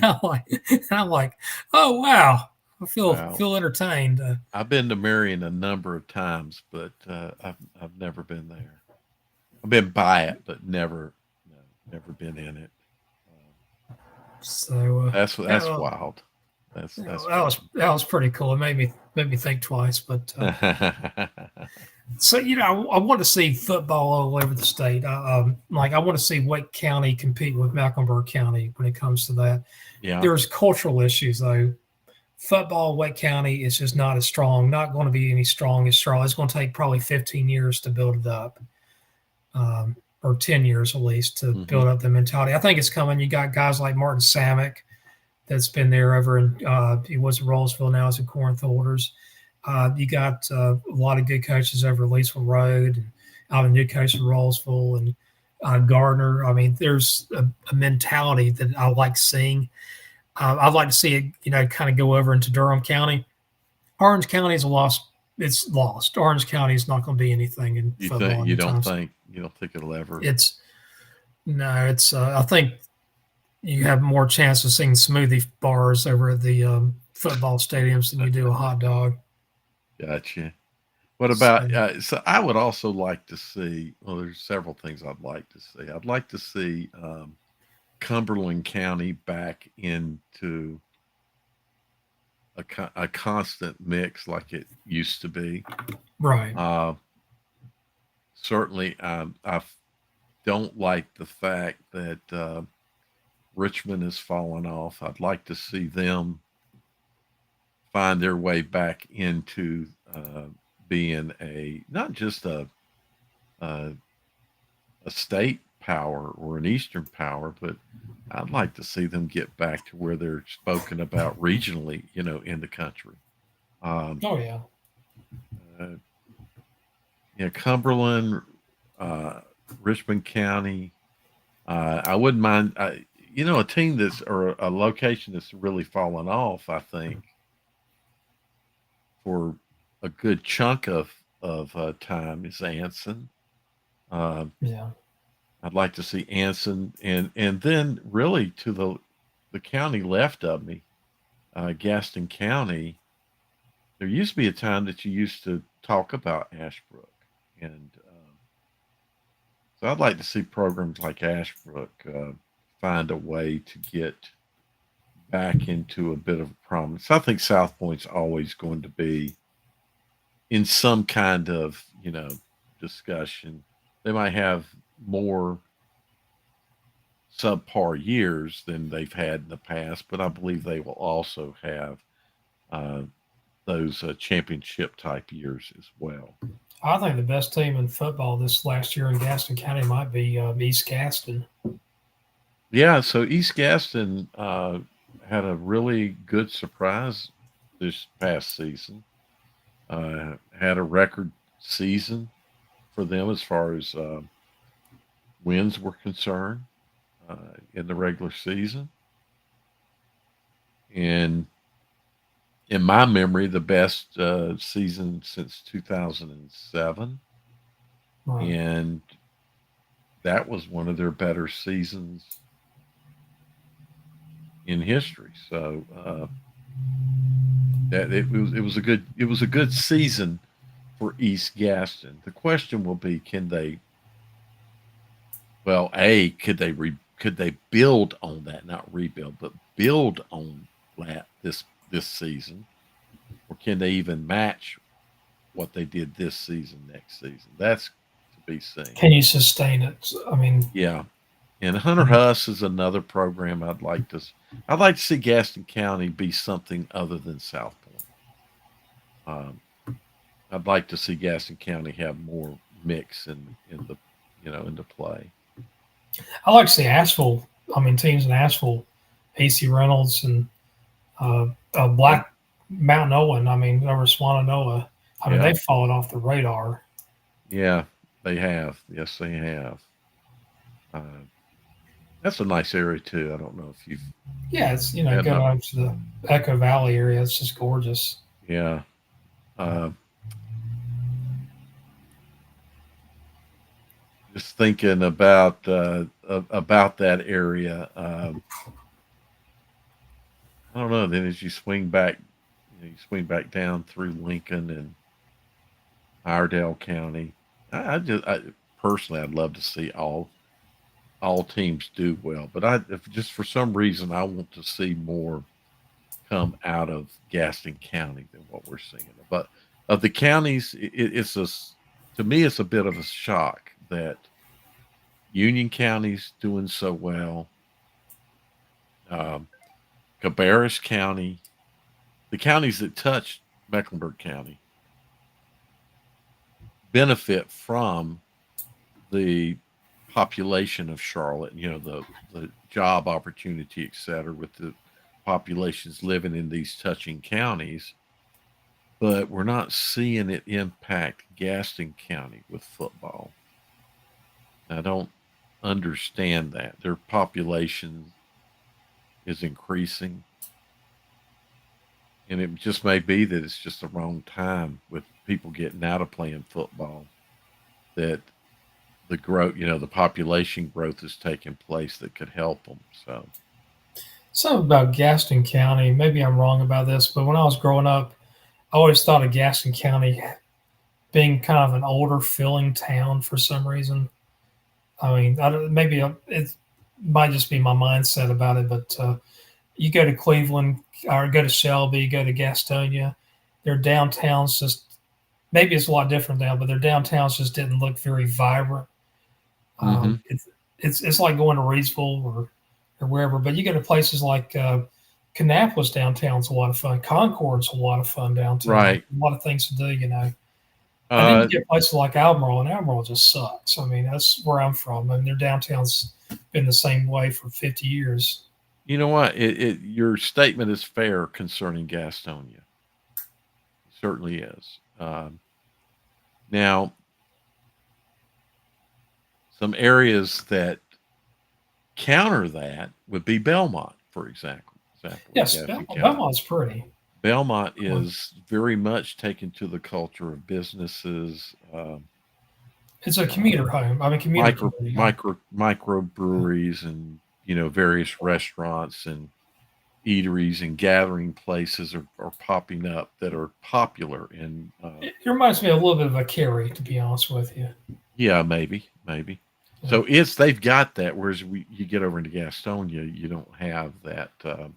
Just Yeah, it's like an the older, more downtown common is not as. I want to go. I want to go into Gastonia to. I want to go downtown Gastonia to do something. right. I want to go to Belmont to do something. Yeah, so here in Charlotte, we'll go over to Belmont to eat, or to do things. It's close to me, but it has these attractions.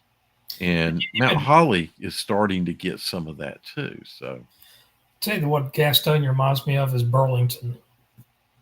You've been well, downtown Burlington. It's just it feels like an old industrial town from back in the '60s. you gotta, what I was about to say is the history of the two towns are highly similar, both, Yeah, being textile oriented, uh,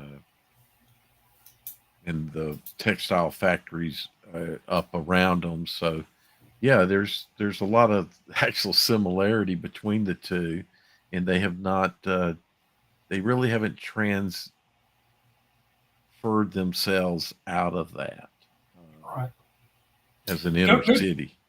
go to Mebane, North I'm Carolina. I'm Their real familiar downtown. with Mebane. Yeah. Mebane's downtown is 100 times better than Yeah, Burlington's. it's just way exactly. Yeah, It's a whole different animal than is Burlington. That's 100% correct.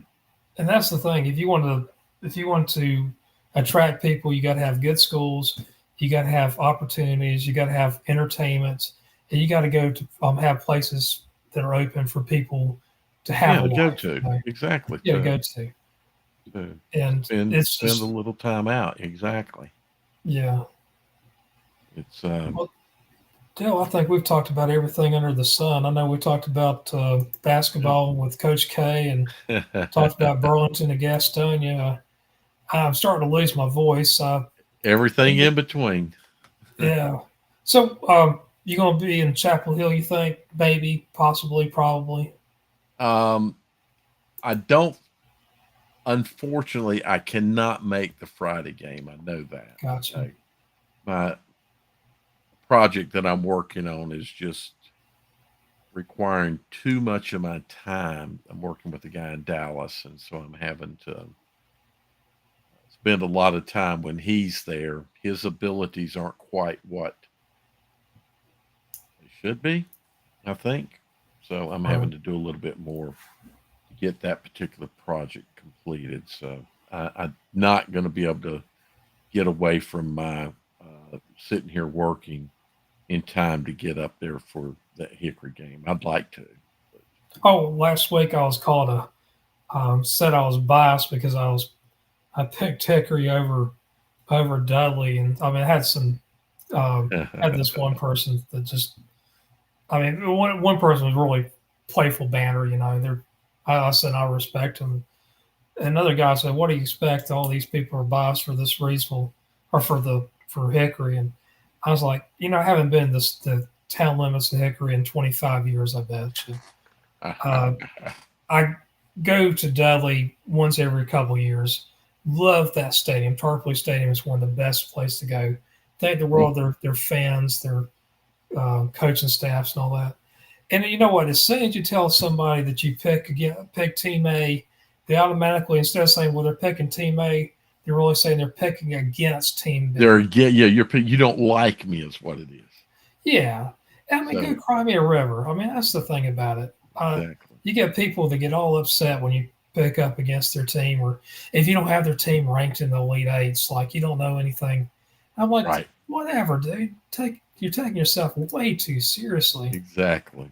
It's So, just a game, and it's just high school, and somebody has to do something. And well, in the end, it's being done to give them that opportunity to fly. yeah. And you know, I know I picked Monroe to beat Bunker Hill, and I had a couple of knuckleheads that were giving me a hard time about that. And the final score was 24-23, and I'd said up front this game could go either way. I'm like, give me a break about this, guys. I mean, how much closer can you get on that? And that's the thing is, people try to discount you because they want to make themselves look so much better. They want to feel better because they have this bias on here, and they say that I'm the expert. I'm not an expert. I never said I was an expert. I'm just giving you my honest Well, they my they they have a my true opinion. bias. Yeah, Don't want to, exactly. but don't want to acknowledge that fact that they are a Yeah, fan and they rightfully have bias and they should carry that bias. yeah, they should enjoy it. I mean, but They it's should just, enjoy it. I mean, Exactly. it's so That doesn't mean funny. everybody else has a bias Yeah, about the same situation. In our case, if Team A wins, great for Team A. If Team B wins, great for Team B. We might pick Team A or Team B. right. So yeah, Tom Knotts is just dominating everywhere he goes. He was 3-5, and then wins every last Yeah. one of his remaining games. Well, you know, one, it was a tough schedule, but two, he's building his team. And that's the mark of a coach is being able to do that, Jim. Uh, or in the mark of a program that, hey, you know what? We're not where we want to be right now, but we are going to get to where we know we can be. And he does that year in and year out. Could Tom Knotts win a North Carolina State championship at Garinger? At Garinger, yeah, I'd put in Jim may have a good question. And you had some other good questions, but this might be the best question. Assuming Tom Knotts would take that job. Um, I don't think he could. the problem is the demographics, Yeah, but understand that if Tom Knotts shows up, the one intangible that makes me pause is that if Tom Knotts is at a school, people are going to find a way to get into that school. So people would find a way to get to Garinger to play football.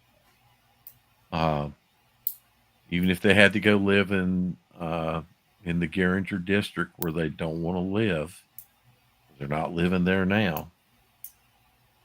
And I think if Tom Knotts could get enough players to compete,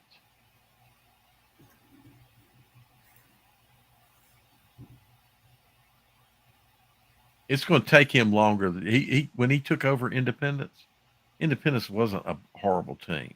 No, Rusty Gesture Gesture had the platform ready for him. exactly. So he had things to work with that he could mold, reshape, maybe not mold, but reshape and get it to going. He would have to mold a program at Carringer. Um,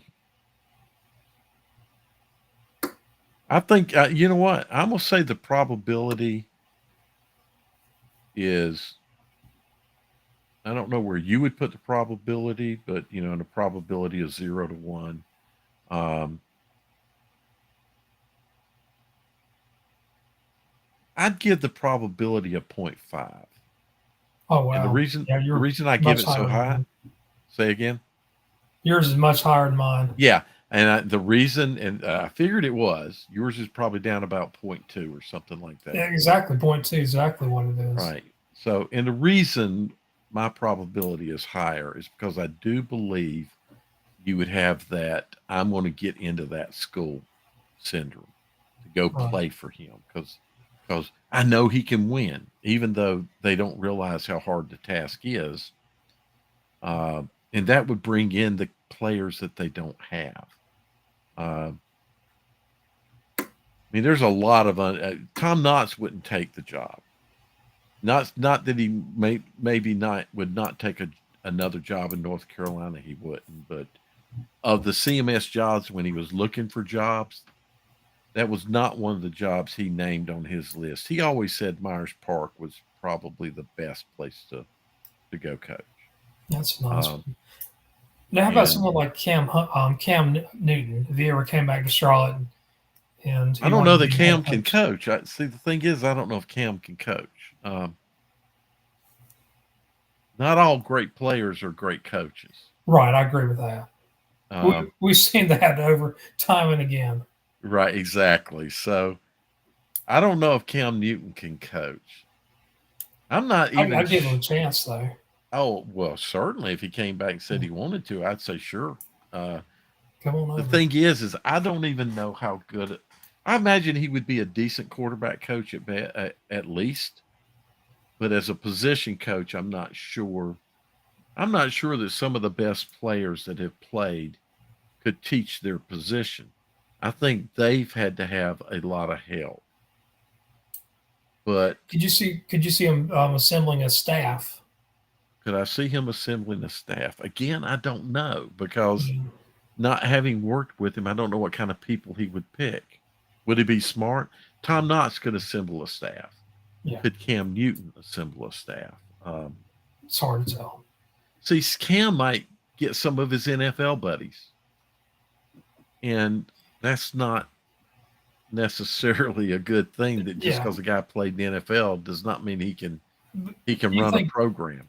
you think if Cam went to Garinger though, you think kids would go there? You think his name is still big enough that kids would possibly Yeah, transfer to Garinger?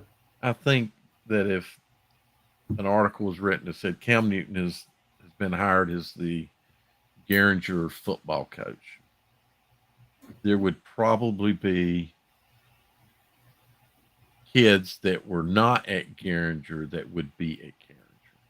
Their parents may cause the move to occur. Typically, that's where it all occurs from. Is the parents decide they want their kids to be playing for that particular coach, um, and then they make it happen. So I honestly believe though Tom Knotts would get more draw than Cam Newton Wow. because Tom Knotts is a proven entity of state championships. How about And Luke how Kinkley? Luke, Yeah, I mean he was very popular at the Panthers. um, he might actually make a better coach. I don't know, Yeah, But again, I don't know. You got popularity, you got Right. it's to be able to run a program, build the coaching staff, and then to be able to schedule your practices out and run your practices, consistently every day, and all that work is maybe A not lot to learn. in the mind of all players. They just know I'm going to do this at this. I'm going to do this in practice. Then we're going to switch to do this, and then this, and this, and this. But can they schedule that and know that what they need to schedule and how they need to schedule it, et cetera? There's a lot to being a coach that I don't think a lot of people really appreciate. So I that's agree. it. That's an interesting question, Jim. And the Cam Newton one is a twist and would certainly have an impact. I'll say that. It would have a positive impact. I agree. But Tom Knotts would win a state championship at Garinger before Cam Newton would. Well, Dale, I think this is our last show of the year. Gosh, I mean, we started out. I think it was August 16th is when we had our very first, It's about right. and here we are 4 months later. It's been a fun year. I think this has been one of my favorite years in high school Yep. football. Hey, you know what? It might give us a little time to talk some politics Hey, there we go. if you want We'll have to to. do that and really get everybody insanely mad. I enjoyed the one that we did. Maybe we can do a few more of those. Yeah, that was fun. That's fun. And for Maybe the maybe people we. people don't know, me and Dale are. I mean, we have. I'd say we're pretty moderates. I mean, we're pragmatic thinkers. We're really not as much about party identity as we are about what's getting government to work for the people as opposed to the people having to work for the government. Um, but it's we do share that we laugh at people that throw out rhetoric just to hear themselves talk. They don't challenge anything they were told. They accept things as fact, Mhm. and this stuff gets people mad when we bring them out. I'll have someone say that X president reduced the deficit, and you look at the numbers, and that's just not true. I mean, it's just it is what it Exactly. is, what it is, and it's Uh, it's it's become tribunal politics. I'm not not blaming one party or the other. I'm just blaming the mentalities of it. the mentalities of it, exactly. That's Yeah. I would say you nailed about the way we think a lot. Although one thing when you said uh, about how having the people work for the government, I guess my biggest concern is the people being controlled by the government versus, Right. there's a difference in having laws and Authoritarianism. structure exactly Yeah. versus, yeah, there's a difference in authoritarianism where you're being controlled by the government versus laws and, um, well thought out restrictions or regulations. Not a huge regulations person, but I do understand there's a need for. So yeah, there's a big difference there. So Right. working for the people still might be right if you want to say you're in an authoritarian system. The government would be placing you to do the things for them, Right. and instead of you placing them to do things for us. That's Right. and I know we both think the same way. But it is the big thing is I mean, I am registered to one of the major parties. I'm still registered as a Democrat. I always have been since I was 18 years old. And I know a lot of people are offended by it. And I, be honest with you, I don't care if somebody is or not. I know you were registered to another major party that wasn't with the Democrats for a long time, and you're I not anymore. You're I was unaffiliated. exactly. I was registered Republican for a long time. Yeah. And last, not this past summer, but last summer, I resigned, if you will, from the Republican Party, and I'm independent now. And you're socially progressive. I mean, you're a big fan, of, just like me, a big supporter of civil rights. And this is not a Yes. progressive. This is not really a liberal conservative thing. It's about progressive, being progressive for mankind, supporting Right. civil rights. Uh, we're both on the same thing. Now, when it comes to the funding of the government, I'm sure there's differences, as there should be differences for from two intelligent people uh, Yeah. about stuff. But it's a lot of times, a lot of people just want to say they would just want to look at one thing. It may be something about tying religion into their their mindset.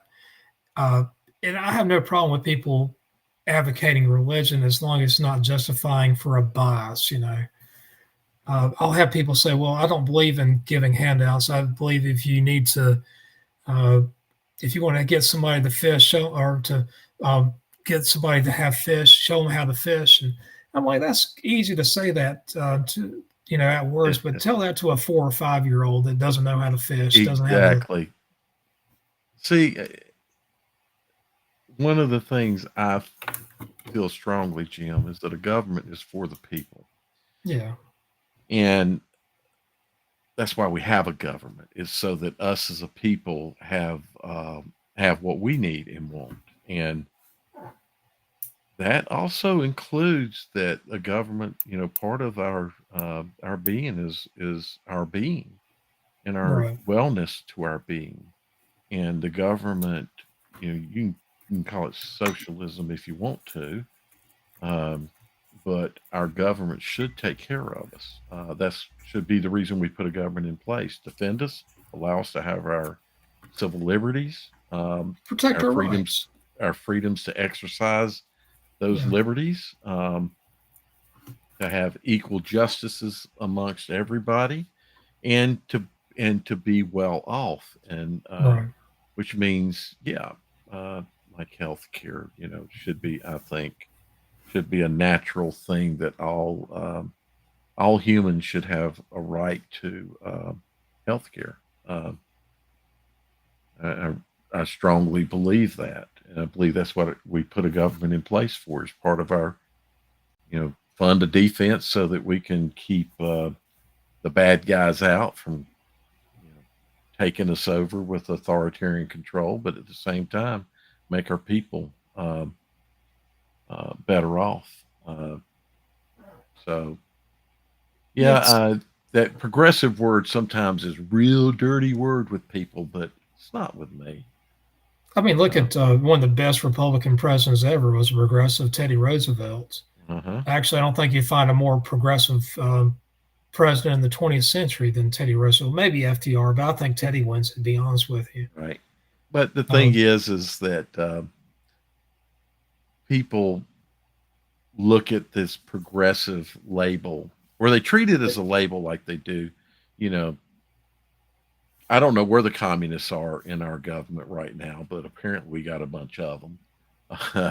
um, that's what we're told. These labels yeah. that get thrown out, and one of the labels that gets thrown out is progressives. Progressives. Uh, the cool thing about progressives is that those that are true progressives, they're not fond of Democrats at all. No, I You mean, know, I know people that are true progressives. They couldn't stand Barack Obama, who everybody calls a socialist, and I know socialists that couldn't stand Obama because they said he was just nothing more than a corporate stool. I mean, which what he was is definitely corporate he's friendly. he's a corporate Democrat, is what he is. Yeah, That's I mean, that's he's what. not a Bernie Sanders by any stretch of the imagination. Absolutely not. I don't think people understand Yeah, what that means to call Obama a socialist, or to call Clinton a socialist, when they look at the Democrats. But that's because they just want to think Democrat is this. When the fact is, the problem with all of them, and probably the biggest problem with Hillary Clinton, was the fact that they're all corporate Democrats. So yeah, um, they believe in that their problem with corporations. So they believe in capitalism, but they believe in a tightly controlled capitalism that ends up putting money back into their pockets and into the corporations' pockets more so than back out to the people. Uh, that's not communism or socialism. That's corporate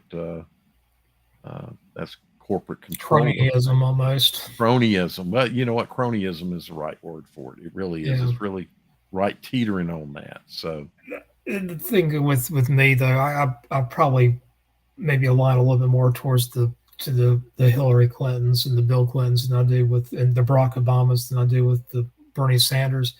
But I also think that there has to be you have to look after for if you see something like an oligopoly, it's time to break it a lot of times. Like our if you I like to can, if you yes, can, I like. yes. You remember AIG? It got so big. They Hmm. said AIG was too big to fail. We're going to have to do a bailout. Right. Anytime something is too big to fail, you got yourself a problem. You've got a problem. That's exactly right. Uh, Yeah. Bear Stearns, another problem. I mean, all those things back 15 years ago. This was not a Democratic issue. This is not a Republican issue. It is a societal issue. Right. You made you made an interesting point, and though aligning is if I had to align, I would more closely align Bernie. to so what I was going to say is compared to Obama, the Clintons I would more closely align, but I also have things that I can align with Bernie on Right. because of I don't know if I he's against corporate. He's against this whole corporate thing, and Well, he's more freedom to me. He's he's a more more he's the most libertarian person yeah we have in government. yeah. I He's agree with more that. about freedoms, exactly. 100. There's nobody close to him in that search of freedoms for people, and Jeff Merkley from Oregon. Listen to him sometime. He yeah, I like him. hmm He's got a little bit. He's a little bit more polished than Bernie with his. With he doesn't use quite the rhetoric as Bernie. Um, well, on the Republican side, I always like Lisa Murkowski from Alaska. And you know what? Lisa uh-huh. Murkowski, the Joe Manchins, the Susan Collins, they're the most unpopular people in Senate. What uh, Kirsten Cinema, she's okay. I think she's a little bit too much for attention, to be honest with you. A lot of attention. Yeah. You know, listening to I was listening. I've been listening to a bit of the interviews with Liz Cheney uh, since she's released her book, or about her book rather. I don't know that the book's released yet, but lots of excerpts from it have been out. And she's been doing shows about it, and so I've watched some of her interviews, and I was thinking, now she's too conservative for me, for without question. But if I were She's back in integrity. She's got integrity. yeah, if I were back in my Republican days, well, I'd vote for her in a heartbeat. I Yeah. know it would because of her integrity. Uh, Adam Kinzinger, no, he's a good Republican. I mean, he's conservative too. Don't get me wrong about that. He's a and conservative. if Republicans wanted or excuse me, if people wanted a strong conservative ticket, I mean a true to the book what conservatism is, Adam and Liz Cheney would have been that ticket. That would be the Right. ticket they would be running. And you know what? They'd probably win. I could see them beating Biden. Um, I don't know. I just honestly don't believe in the end, which obviously is what I hope that Trump can beat Biden. But Liz Cheney and Adam Kinzinger, man, that's a solid. If you're a conservative, that's a solid platform for you as a conservative. Now, um, I'm I don't know that I could. I know that I'd have a hard time voting for them today because they're too conservative. But they're they're Yes, they that would be a better ticket than Ronald Reagan. If you're a Bush. Republican, that would be a whole lot better ticket than you had under Reagan. But you know what we're looking at? We're looking at probably Joe Biden's going to be 81 on election day. You got Donald Yep. Trump is going to be, I think, 77 or 78. He's only 3 years behind him. Yeah, So I think 36 months. 78. So they were. I love the way people spin things sometimes, and so one of the shows, one of the commentators made a comment that were talking about how so Joe Biden's this age, but Trump's only 36 months behind. Like that maybe sounds better than 3 years. Yeah. I thought that I'm guessing that's why they said 36 months. Because you throw that months in, it sounds like it's closer. Uh, they're both too old to be president, in my opinion. Or Well, if somebody that old should have to be able to pass certain tests. yeah. And the thing about it is, there's being a president. I mean, look at George Bush, George W. Bush when he first got elected to when he left. Look at Bill Clinton when he first got elected to when he left. Look at Barack Obama. Those were all three of those guys were fairly young. I mean, Bill Clinton, I think he was 46 or so when he got elected. Mm-hmm. George W. Bush was about 53. Barack Obama might have been about 48. They aged a whole lot in those 8 years, Yes, they did. and it's a stressful position. Uh, and I, to be honest with you, um, I don't think first thing a lot of people try to say that Obama's, or I mean Obama, but Biden is not mentally sharp. Well, he's not as mentally sharp as he used to be, but Mm. he's always had problems speaking. Not defending him on that, He's uh, always, yeah. but at the same time, the people that are saying that are the Trump fans. They really need to look at their own candidate on that because, to be honest with you, he's saying a lot of things that I've seen from He's senile he people. shows he so Senility. you if you watch a long speech by Biden, he doesn't show mental decline issues. A little No, slower.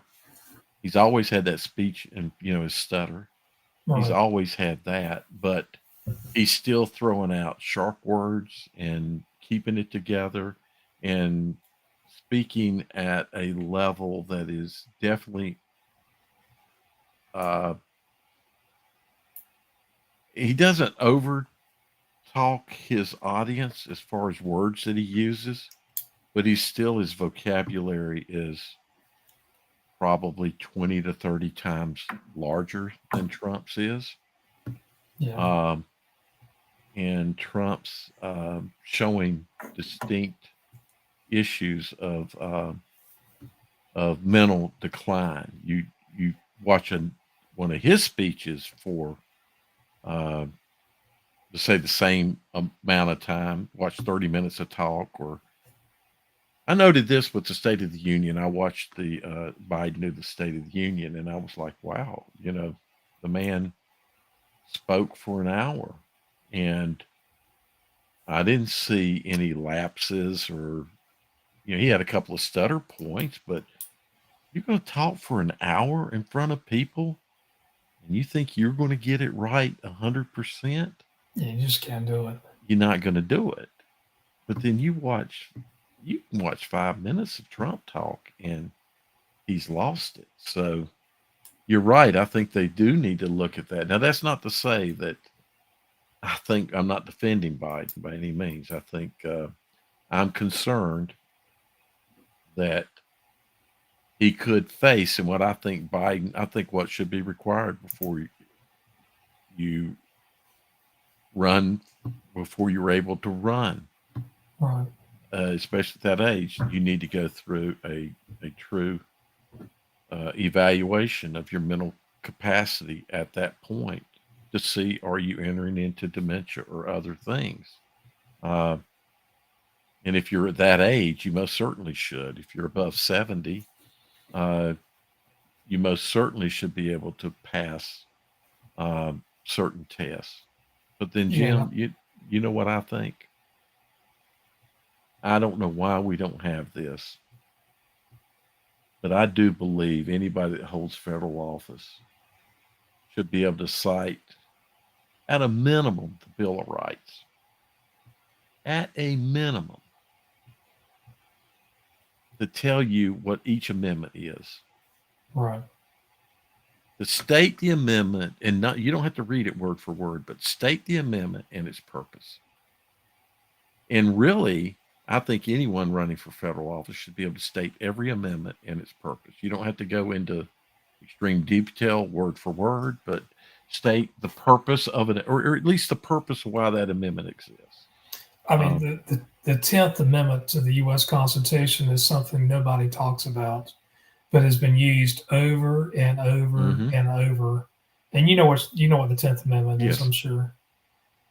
And So, do you think we should uh, test people for that? I think we should. For well, I think so. maybe not an in-depth constitutional test, but at least to be able to name all the amendments and their purpose. Um, I think with the major parties, to me, that's is something where I would say the major party or any party that has ballot access should huh. test their own candidates to vet them out and say, hey, if you want us to help you out whatsoever, you got to tell us what these things mean on here. And you can Right. give it a little bit of your own party spin. I don't care, but at least explain it to us because some of these people, like the Second Amendment people, uh, and I support the Second Amendment in and I think the U.S. Constitution is a living and breathing document. I'm Right. not originalist by any stretch of the imagination. Back in the 1700s, they did not have bump stocks. They didn't have Hmm. semi-automatics and stuff. I do not want to see our teachers having to be armed in school, and that's Right. just crazy. I think that's just a recipe for disaster. Well, see, at the Um, same time, while I'm a believer in the Second Amendment and the parts of it that point to gun ownership, um, but it does talk about also. Well, there's two things. One, was it the regu- the well, militia a regulated. Say that regulated again. was the Yeah, big thing. say it again Militia, and again. Right. So there's not like an untethered or an uncontrolled or however you want to put it. And the second point, though, to make is we have never had the right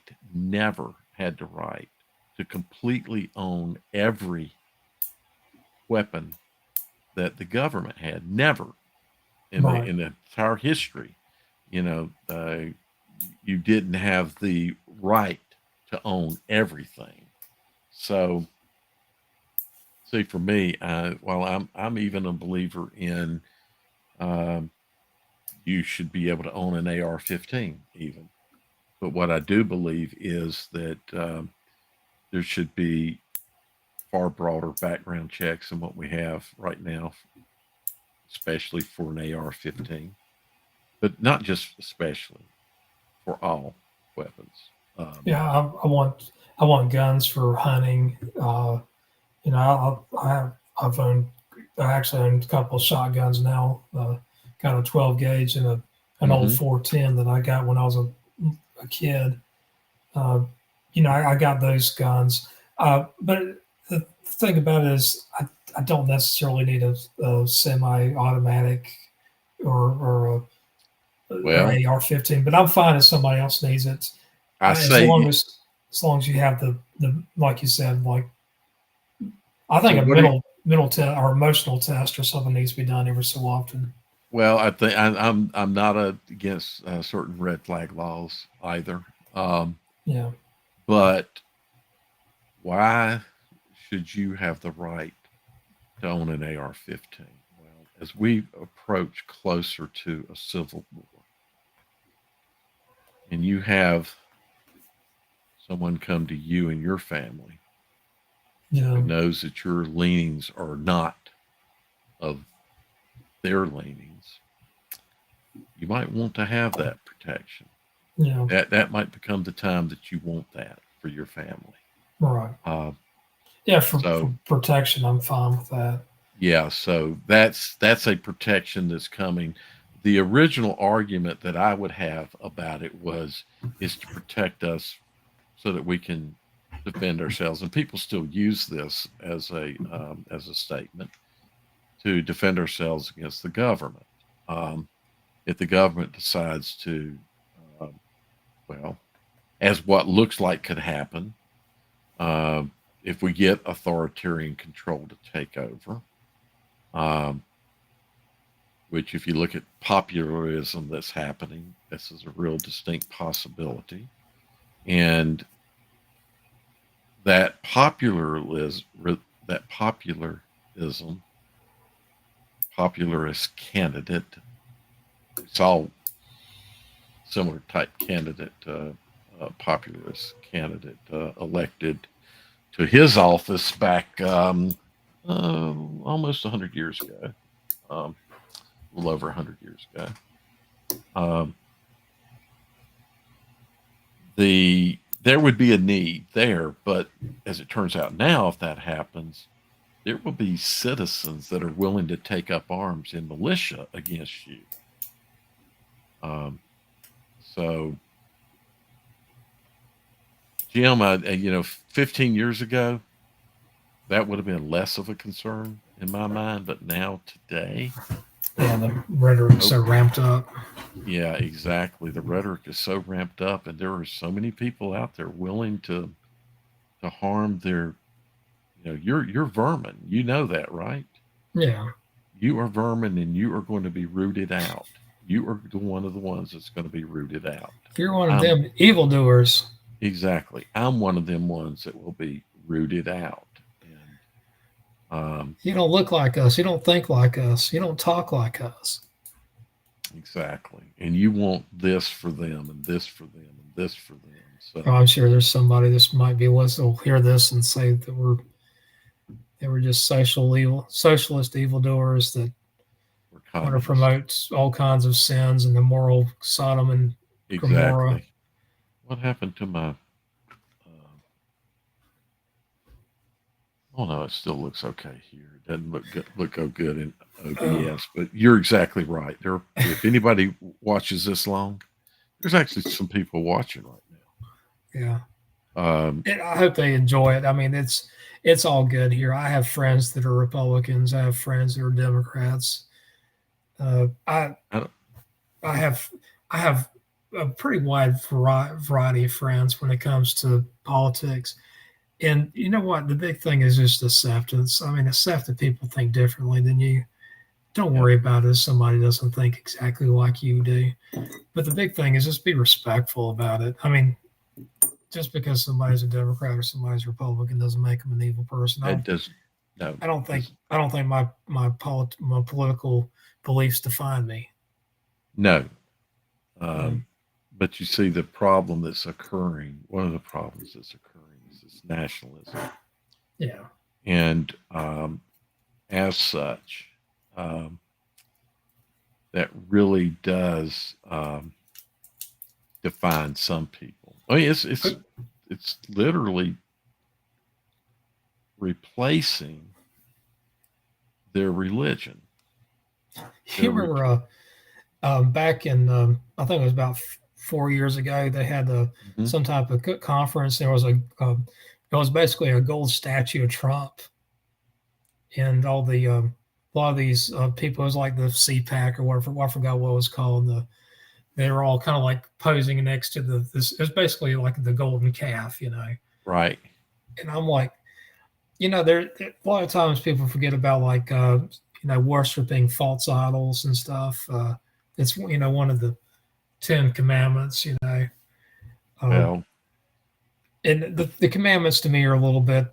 It's you can say it's a little bit up for interpretation, but idols. We have to look at whether are we worshiping a somebody that's a mortal. I don't so let me tell I you don't who it's not up for interpretation what's that? with. I'm no longer a uh, evangelical, but evangelicals, it is Yeah, I got not. out of that habit a long time ago. It's not um, up for interpretation. It's 100% the truth. The Right. entire Bible is the truth, and There's a cultural um, slant with what Moses said. You know that with a lot of stuff that look, comes out. my whole we could have a whole conversation on this because my whole belief structure is much different now than what it was when I came up. But because it is not up for interpretation to them, the Right. Ten Commandments, none of it, because it's all part of the Bible, and the Bible is literal, 100%. So, see, if you ask me, I'll tell you that Lot was not a righteous man. Lot was an immoral man, very immoral, Right. because Lot was willing to turn his daughter out to the townspeople as a virgin, and protect his guests, uh, because guests in your home are, how can Lot be considered a righteous man? So Yeah. I've done a lot of deconstruction, and that wasn't the first thing that hit me to rethink things, but that's certainly a thing. So they don't consider any of it. If you especially if you grow up in Southern Baptist, which is what I did. Um, Well, I'll tell you, you uh, want to get a Southern Baptist mad. They'll a lot of times, they're.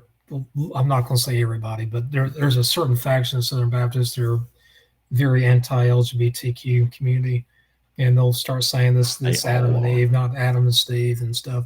And I said, okay, are you a follower of Jesus Christ? And they're like, oh by God, I am. Yes, I Hmm. praise Him every day. And I said, tell me where Jesus told us to condemn the LGBT community. Exactly. Well, um, and the thing about it is His silence.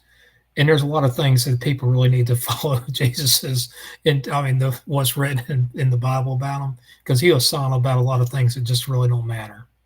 So what I tell people is, I don't care whether you believe or don't believe what your faith is.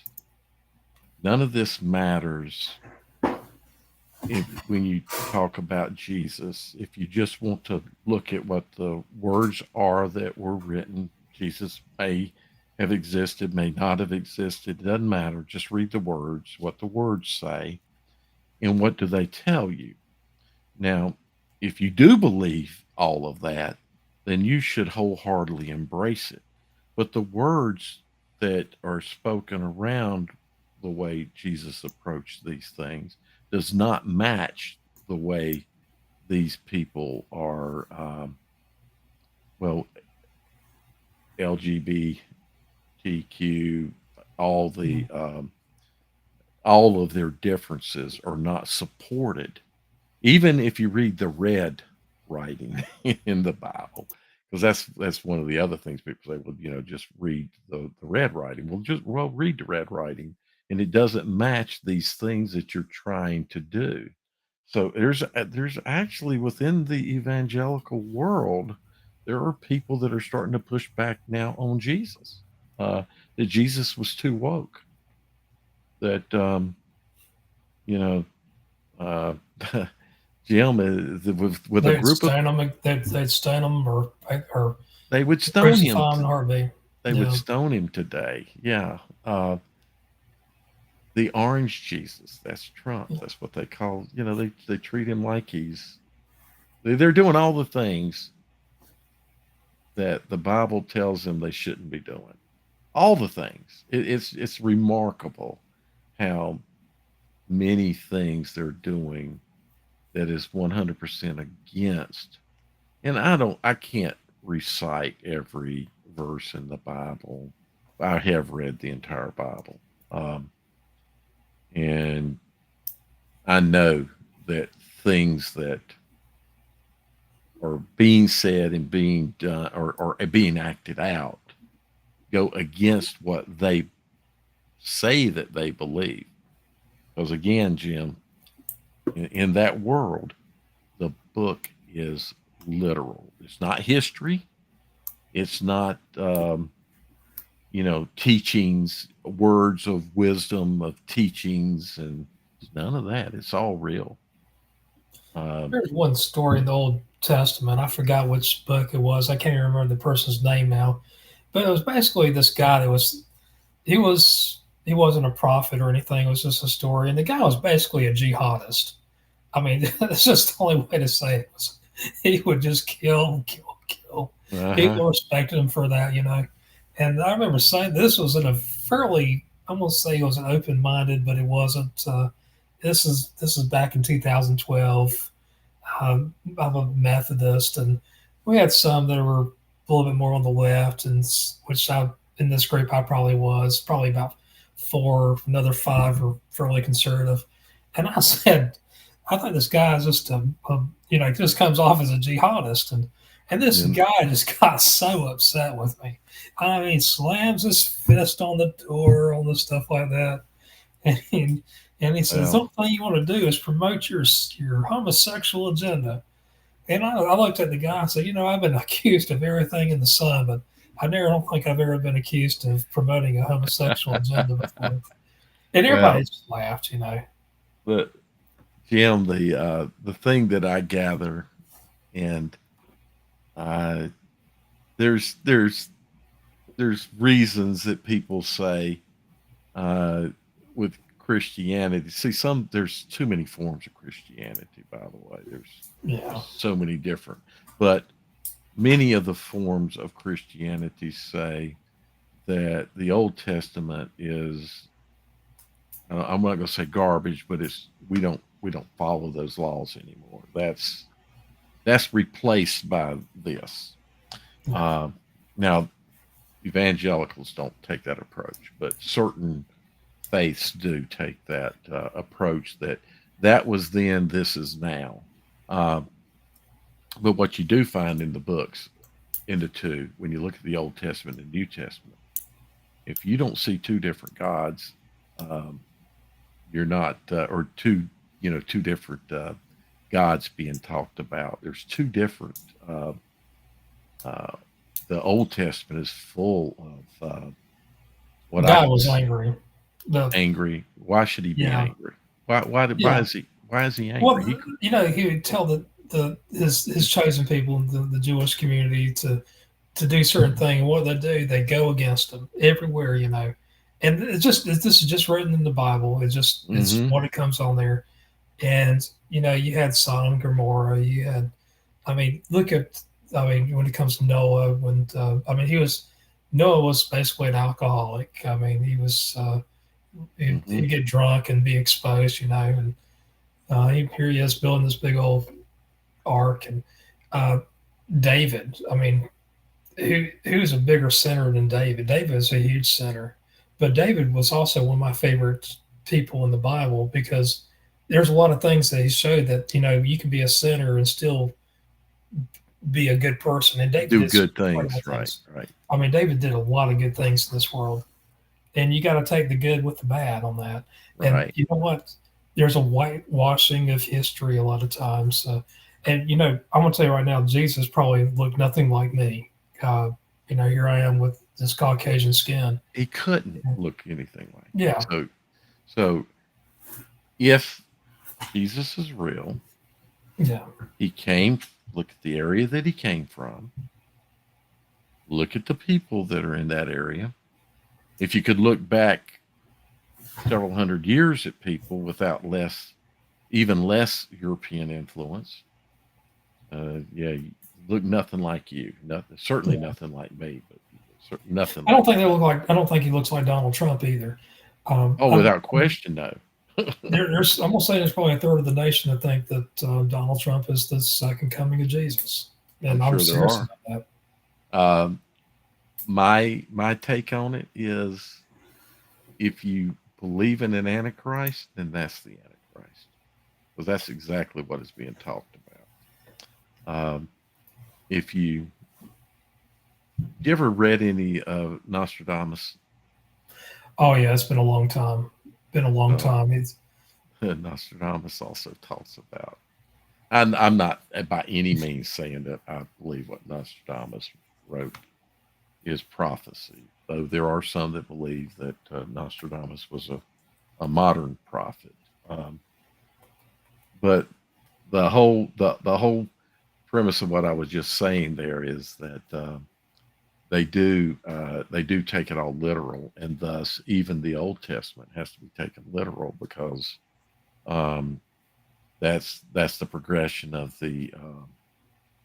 our faith, um, or of the what the Bible is a progression from Genesis all the way through um, Revelations. It's all a progression of the same stories, and the idol thing, which is what spun you to that, is yeah, that's another question. How many gods were there, do you think, at the beginning when the earth was made? Because there's more. There's obvious. You read the Old Testament. There's more than one God. right. There's more than one deity. Um, you shall take no other gods. Yeah, don't take Zeus. Don't take whoever these others might be. Um, but you can't worship idols, and they do. They're doing that. Um, right. I, I like the golden reference. That's They'll say this like some people. It takes them 37 rattlesnake bites to accept Jesus Christ as their Lord and Savior. I mean, you get some people that just they want to believe stuff. I mean, you've seen those things. The certain Pentecostal holiness. Not all of no. them have I've actually seen this it. I've Pentecostal seen it. holiness, It's like, that's and stupid. they don't get out the snakes. But you see these people's hands all of a sudden like just grow right in front of you. You're like, oh my gosh. As soon as the snakes come out, and I'm like, see ya, bye. Yeah, that's stupidity, in my opinion. It's absolute stupidity. But that that is marrying into what I don't think people understand, Jim. If you understand the Pilgrims, and if you understand our first writings of formings of our own government here, before, I'm talking about when the Pilgrims. Yeah, there was a lot of deists. Well, the Pilgrims Deists. specifically, yeah, um, the Pilgrims specifically wanted church out of anything to do with their governing, and the reason was because of the Church of England. Right. Um, 100%, the people were being persecuted for thinking differently than what the Church of England. I Um, think Thomas Jefferson might have been a deist. Come think of it. they certainly all weren't Christians, okay? Yeah. Um, but prior to those people, the people that came here and set up and started the whole separation of church and state, there was a reason they did that. Now, people try to deny it. I know, watching this new House Speaker talk, he's like, the nation was formed on Christian laws and values, and no, it wasn't. They specifically, people wanted that separate. And if you want history to tell you why, you look back to why pilgrims came here, and you see Right. what happened with the Church of England and what was happening to them in that time frame, why they left and why they didn't want that to ever be able to happen again. You didn't just have the battle of the Catholic Church and the Church of England. You had within the Church of England, this is the way, and you can't teach anything that deviates from this. You can't talk about anything that deviates from this. Um, Right. so when I I see think, these things, and now they're wanting to meld this into um, nationalism, Christian yeah. nationalism, um, these things are going to drive people to going after anybody that doesn't think like they think. Right. My thought is, I don't care what your faith is, it's your personal decision. You do it what you want to do. Don't go harm somebody. Yeah. If you harm somebody, you're doing something wrong, but you should be able to freely practice whatever it is you want to freely practice. If it's nothing, it's nothing. If it's whatever it is, as long as there's no harming people involved, there's no problem, and that's going to go away if these others get in power. It will go away, Right. just like it did in Germany, just like it did in Germany. The thing about the how Hitler took over in Germany, he had so many enablers, and there was no check and balances like we have in the U.S. Constitution. And I hate seeing the U.S. Constitution being an afterthought, and that's what scares the hell out of me right now because a lot of people are just ignoring the U.S. Constitution altogether, and they're going to allow this to happen. Possibly, Exactly. So Jim, what's happened? Yeah, Hitler had a lot of enablers. yeah, What is happening is enablers are being put in place right now.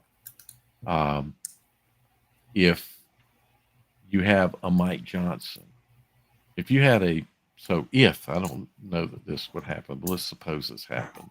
Let's suppose that our current status of GOP got a majority in the House and a majority in the Senate, and had the administrative branch. Where is the checks and balance? None of those. That there's not a disciplined, structured, ethical group of people there that would look to uphold the Constitution yeah, and things. Uh, Mike Johnson encouraged um, the overthrow of the government through the the fake electors and that whole yeah. I process. mean, I'm scared they're going to suspend habeas corpus. Right. So there would be no checks and balances if that happened. Yeah, This is not a party versus party checks and balances that needs to be. This is a believer in the Constitution checks and balances. So right. a Liz Cheney would be a check against that and would not allow certain things to take place. For example, declaring martial law on the day you step in as president, which is what some of his enablers want to have happen. And Oh yeah. I I mean, would me see and you'd be happen. arrested probably somewhere in Sing Sing or something. But Exactly. So we man, have a bring them system of on. checks and balances, but if our system is loaded with people who don't want checks and balances, they want their way, Yeah. then we got a problem. Um, let's hope those things don't occur. Um, I hate, I can't believe, Jim. I'm telling. I I'll didn't think he'd make have a this. chance to even be relevant this time. I would, Donald, I didn't. I thought Donald Trump would not be relevant at this point, but he is. how can he be relevant when he legitimately faces the indictments that he's facing are all we have the evidence. Yeah. It's got to go through trial, obviously, but there's been nothing presented to counter any of it. Nothing. Um, in his trial to not his trial, but the trials to have him not on the ballots in Colorado, and Yeah. um, you know that not any evidence was presented at all that the election was stolen from him, and everything that he did was backed up by that. That'd been a perfect time to have presented that And evidence. the judge basically said that he if he wasn't if it wasn't for being a president, he basically it's a slam dunk. He's treason. He committed Yeah, treason. exactly. Uh, the result comes out that you did commit insurrection, Yeah. but I can't. The Constitution is not clear enough that Because you hold it's an not cover office. presidents. Yeah. Yeah, that it doesn't cover presidents. Now, I'm pretty confident that the Supreme Court will say otherwise. Yeah. The the the the scriptures of the Constitution and the scriptures of the 14th Amendment would not have left a loophole. Um, they used it to keep people like our big all the Confederates that held offices. It kept them from um, running for any office, including president. So, Now, um, here's one for you. You know, back in 2021, he was the impeachment trials. If if it was a secret ballots, and back then you had 50 Democrats or 51 Democrats, 49 Republicans. mhm. Maybe it was 50-50. I can't remember what it is. I think it's 51-49. I can't think of it right now.